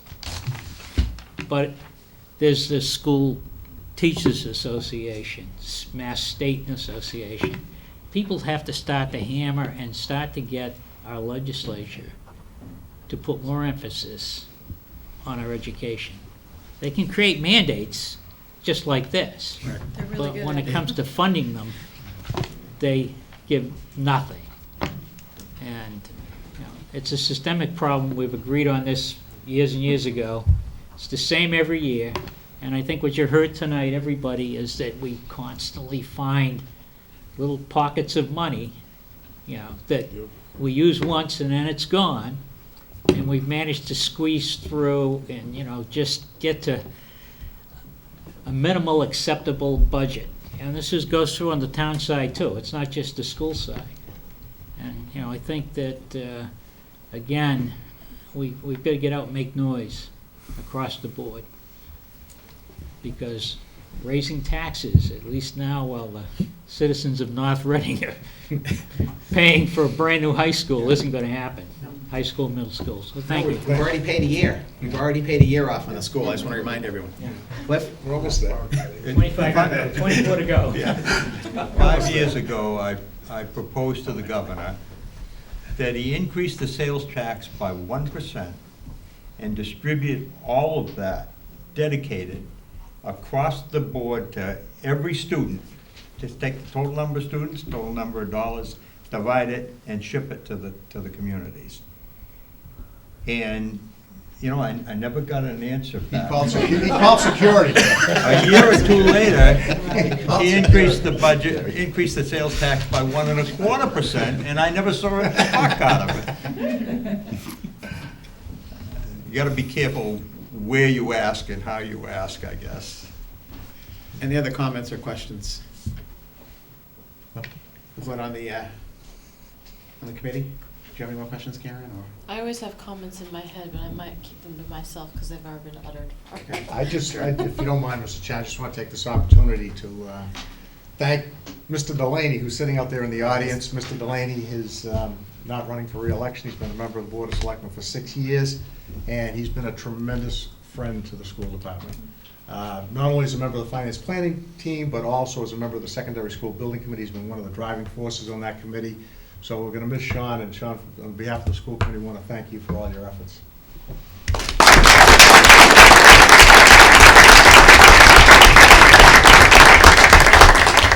Thank you, Jerry. It's been a pleasure the last 6 years, it really has. Well, we're going to miss you, so we're going to find a way to keep you on that secondary school building committee. Just to add to that, every one of the selectmen that are here tonight have been big players with the school project. When we had the crisis with the funding back a year and a half ago or 15 months ago, all 4 guys in this room stood tall. Showed up at those meetings. Some of them brought donuts and coffee and cookies. Thank you, Mr. Prisco. That's the only reason we let Mr. Prisco Right, exactly. But this town, I was reading tonight a story. Ipswich is looking for a $2.75 million operating override for their schools.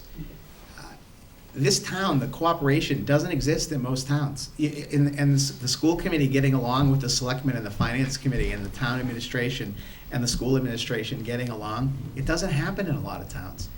And, while... Didn't always happen here. Exactly. And in a way, I miss some of that. But I will say... It's still time. I will say that, we sit here with a 4.3% budget increase, and we know we need more, but because of the way the town works, we're not going to sit here and complain and say we're being shortchanged, because we're not. It's a fair town. The town is administered, both school and town, in a fair way, and I think that's all we can ask for as residents of the town and as members of the boards that serve the town. So I just want to thank everybody involved for the cooperation. Anything else, Kathy? No, I echo your thanks.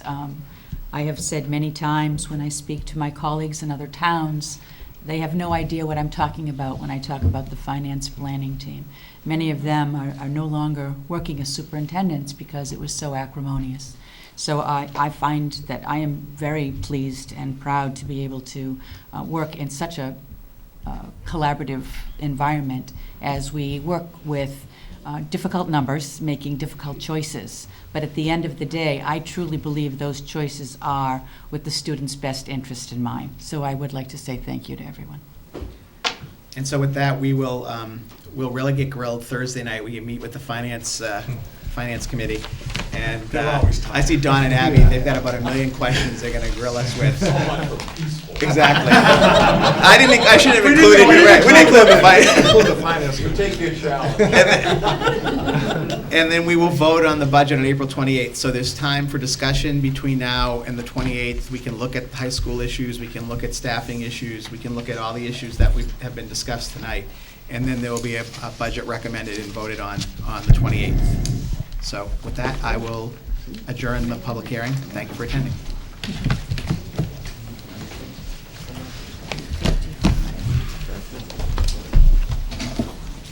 Okay, Jerry wants to get home and watch the basketball game, so You have 5 minutes. we'll get on with our next. Point of inquiry. Our next item, we'll go back to continued business. Mel. Oh, yes. Prior to the hearing, you requested an update on park implementation. Oh, yes. Dr. Daly is here. Patrick, He's running out the door. Patrick, I'm not allowed to go before you anywhere. leave, could you give us a quick update on the park trial? Sure. You have 30 seconds. Speak now? Yeah. Sure. So we've done our. Why don't we wait a minute. Hold on a second. 30-second recess. Text my husband. Thank you, Valerie. Thanks, Wayne. Thank you, administrators.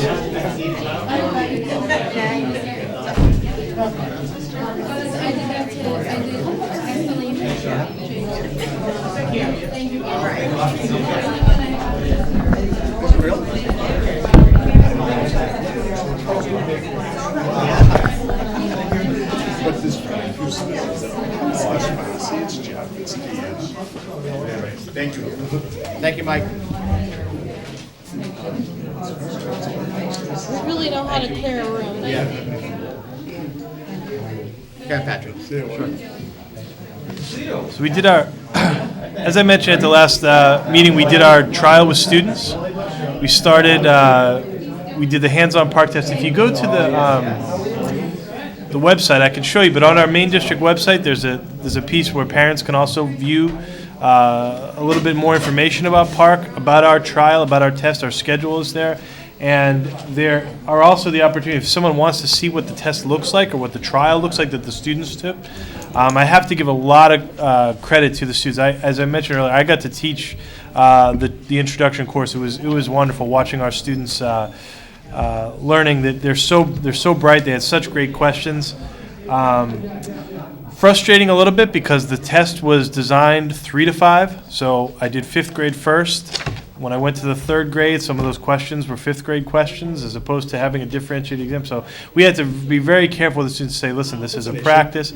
I told them they were pioneers, and I said that you are leading, you are taking, you're doing something for the first time. And they're really, the students have done a wonderful job, and so have our teachers that are involved in this, because there's just a lot of extra work.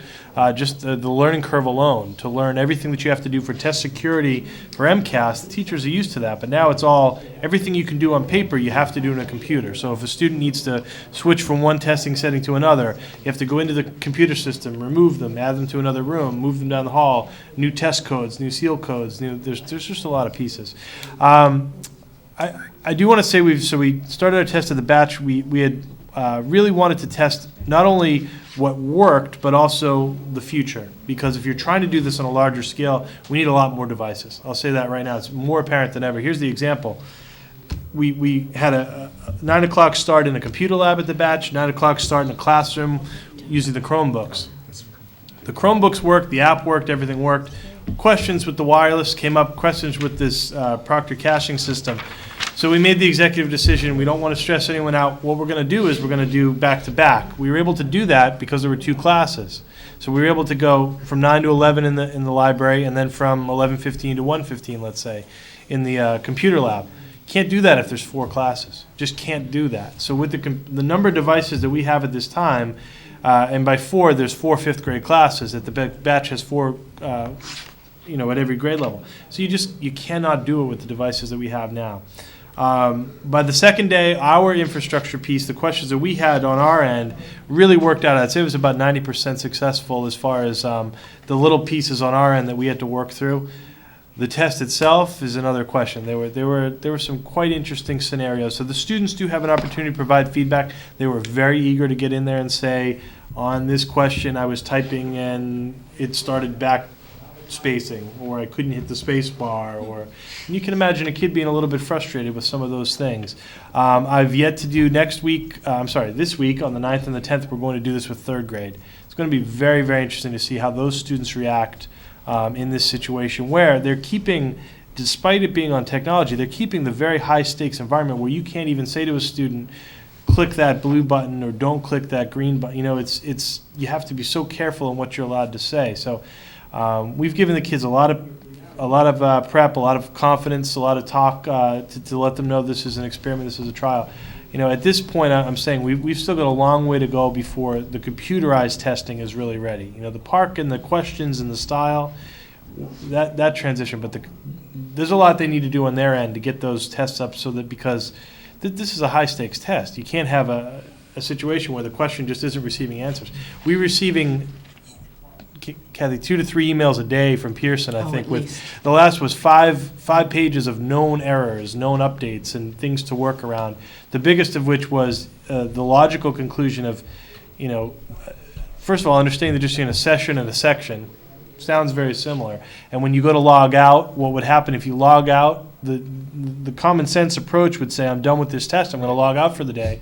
Well, what happens if you do that is you're actually out of the test, and when you come back tomorrow, you can't log back in without calling the national 1-800 number to have them add you back in. So I have to say we had a couple of instances like that. We've worked through, we've added them back in, but my team, as I mentioned last week, all hands on deck all week. So we all sat there. We joked it was like being in a delivery room waiting for them to come out. But at first there was 4 or 5 issues were going in. But a lot of the time we were just there in case of an issue, because you can't have one kid who's in a classroom whose computer doesn't work, because now the whole class is kind of held back until you get that kid up and running, because everyone's on a timed test here. So will we get resources. feedback from the students? We will not get no. You're saying the student surveys? No, well, the and students, thesis? are we going to send home a questionnaire or ask the students for some feedback on their experience? A local survey?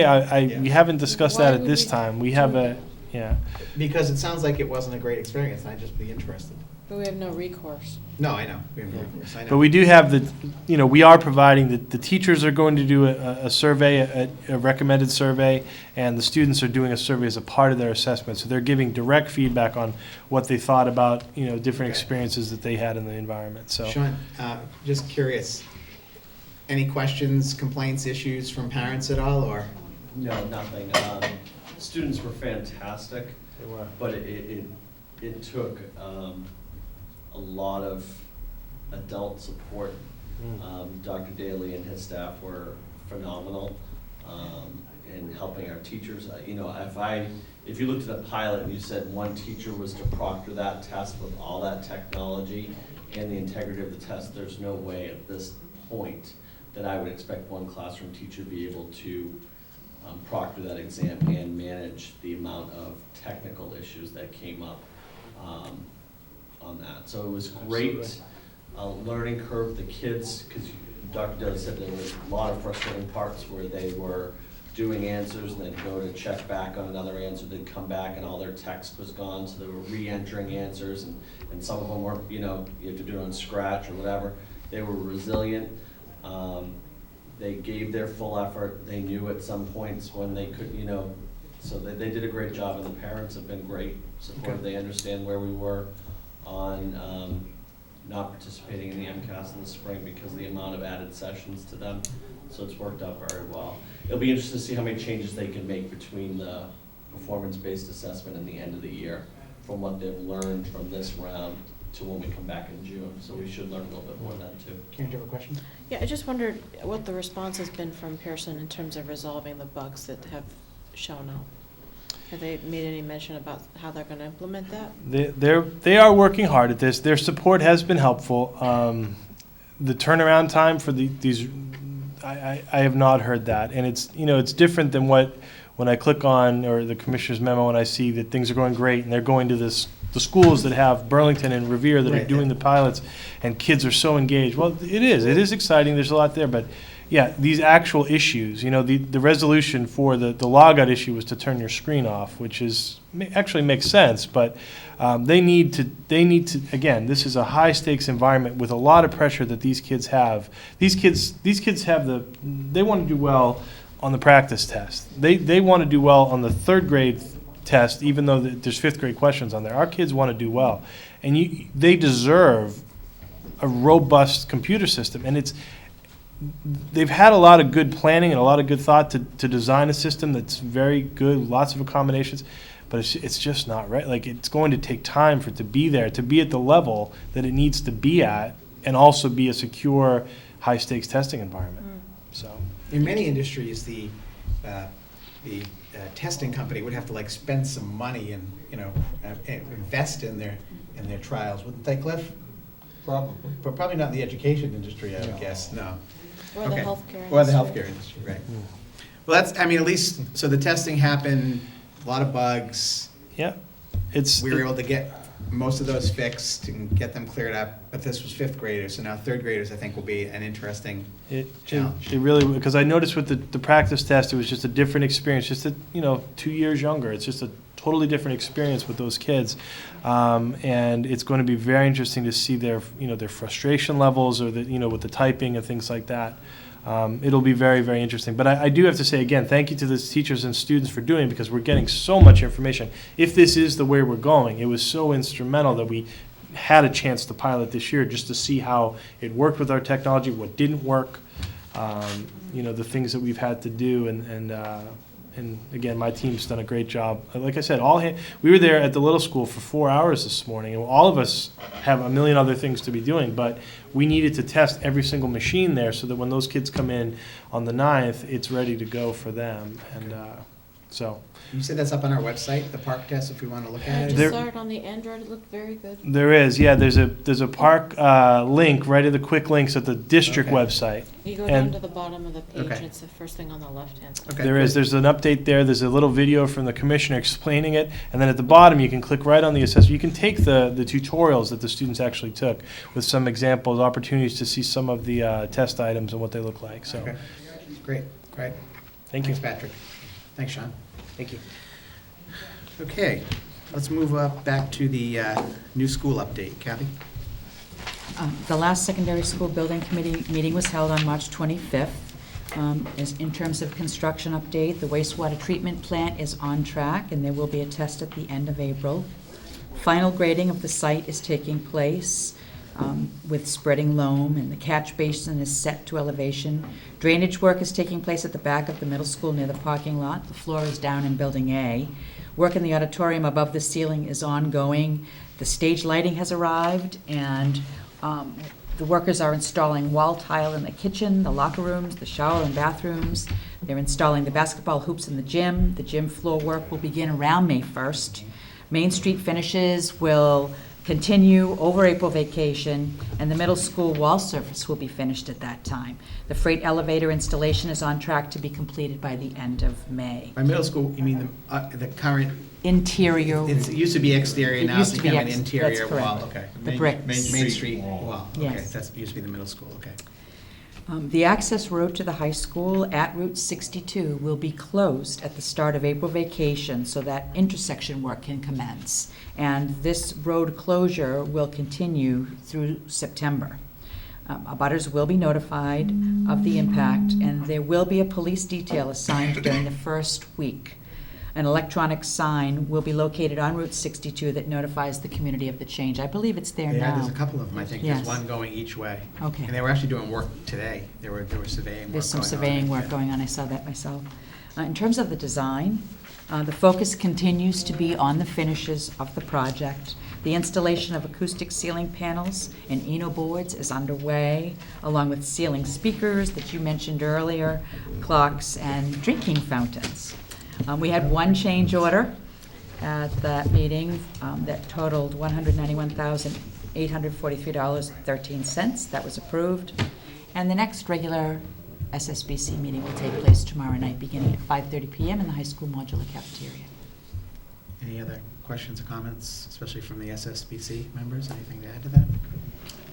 I don't have much to add, no. No? Okay. Okay, next we have the second reading of our new policy for JQE pregnant students. Karen, did you look at the language Yes, I we've did. added? And are you okay with that? I thought it was wonderful. Okay. Thank you for doing that. So, I don't think we have to do a reading this time. We read it the first time around. So unless there are any questions, I'll entertain a motion to accept new policy JQE pregnant students. So moved. Second. Motion by Cliff, second by Karen. Further discussion?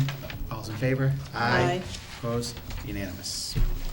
I'll have you know that I did some research on this, and there are very few policies that explicitly say lactation is supported, even though it's law, so very awesome. It's very good that we're leading the way. I'm very much in favor. You're in Okay. favor of breastfeeding, I'm so Yes. proud of you. Okay, next, the budget hearing. We did that, and the next item is the school committee self-evaluation. The packet, the form is the evaluation tool, self-assessment tool is in our packets tonight. And it's really pretty much the same as last year. Jeannie and I met with Kathy. I think there was one question that was missing last year that we put back in. Correct. I don't know if we took any questions out. We did not. We did not take any questions out. We No. may have changed the wording, minor wording changes on a few of the questions. So it's the same procedure as last year. If you can get me your individual evaluations by the 28th of April, and then we'll compile the results. Janine and I and Kathy will meet in evaluation subcommittee meeting on the 16th of May, and then on May 27th, we will present the results to the school committee.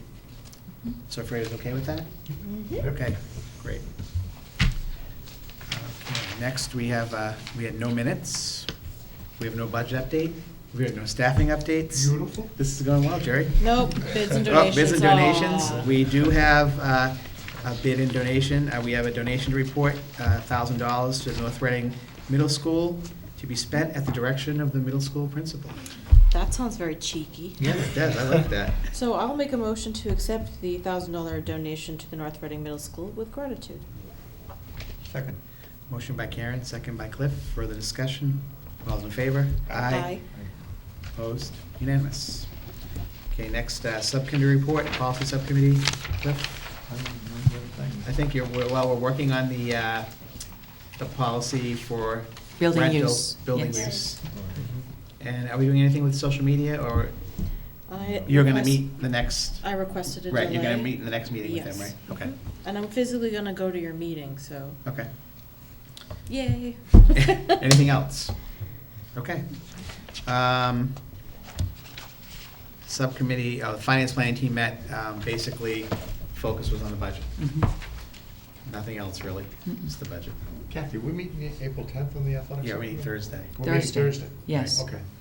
So I was going to say that upcoming, we have a finance planning team is meeting Thursday, athletic subcommittee is meeting Thursday, policy subcommittee is meeting April 30th, and evaluation subcommittee, May 16th.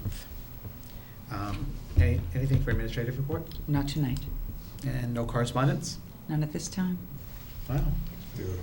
Our next meeting is next week. We'll be at next Tuesday night, we'll be at the little school cafeteria. And then we'll be back here on Monday, April 28th, and that's when we will vote on the budget for fiscal 2015. Correct. Okay. Anything else at this time? Postpone the executive. Oh, exactly, yeah. We initially were going to have an executive session. The superintendent has informed me that we can postpone that until our next meeting, Correct. prior to the meeting at the little school. So probably 6:30 at the little school. right? Okay. Okay, I'll entertain a motion to adjourn. So moved. Second. All in favor? Aye. Opposed? Unanimous. Wow, that was good. One quick thing.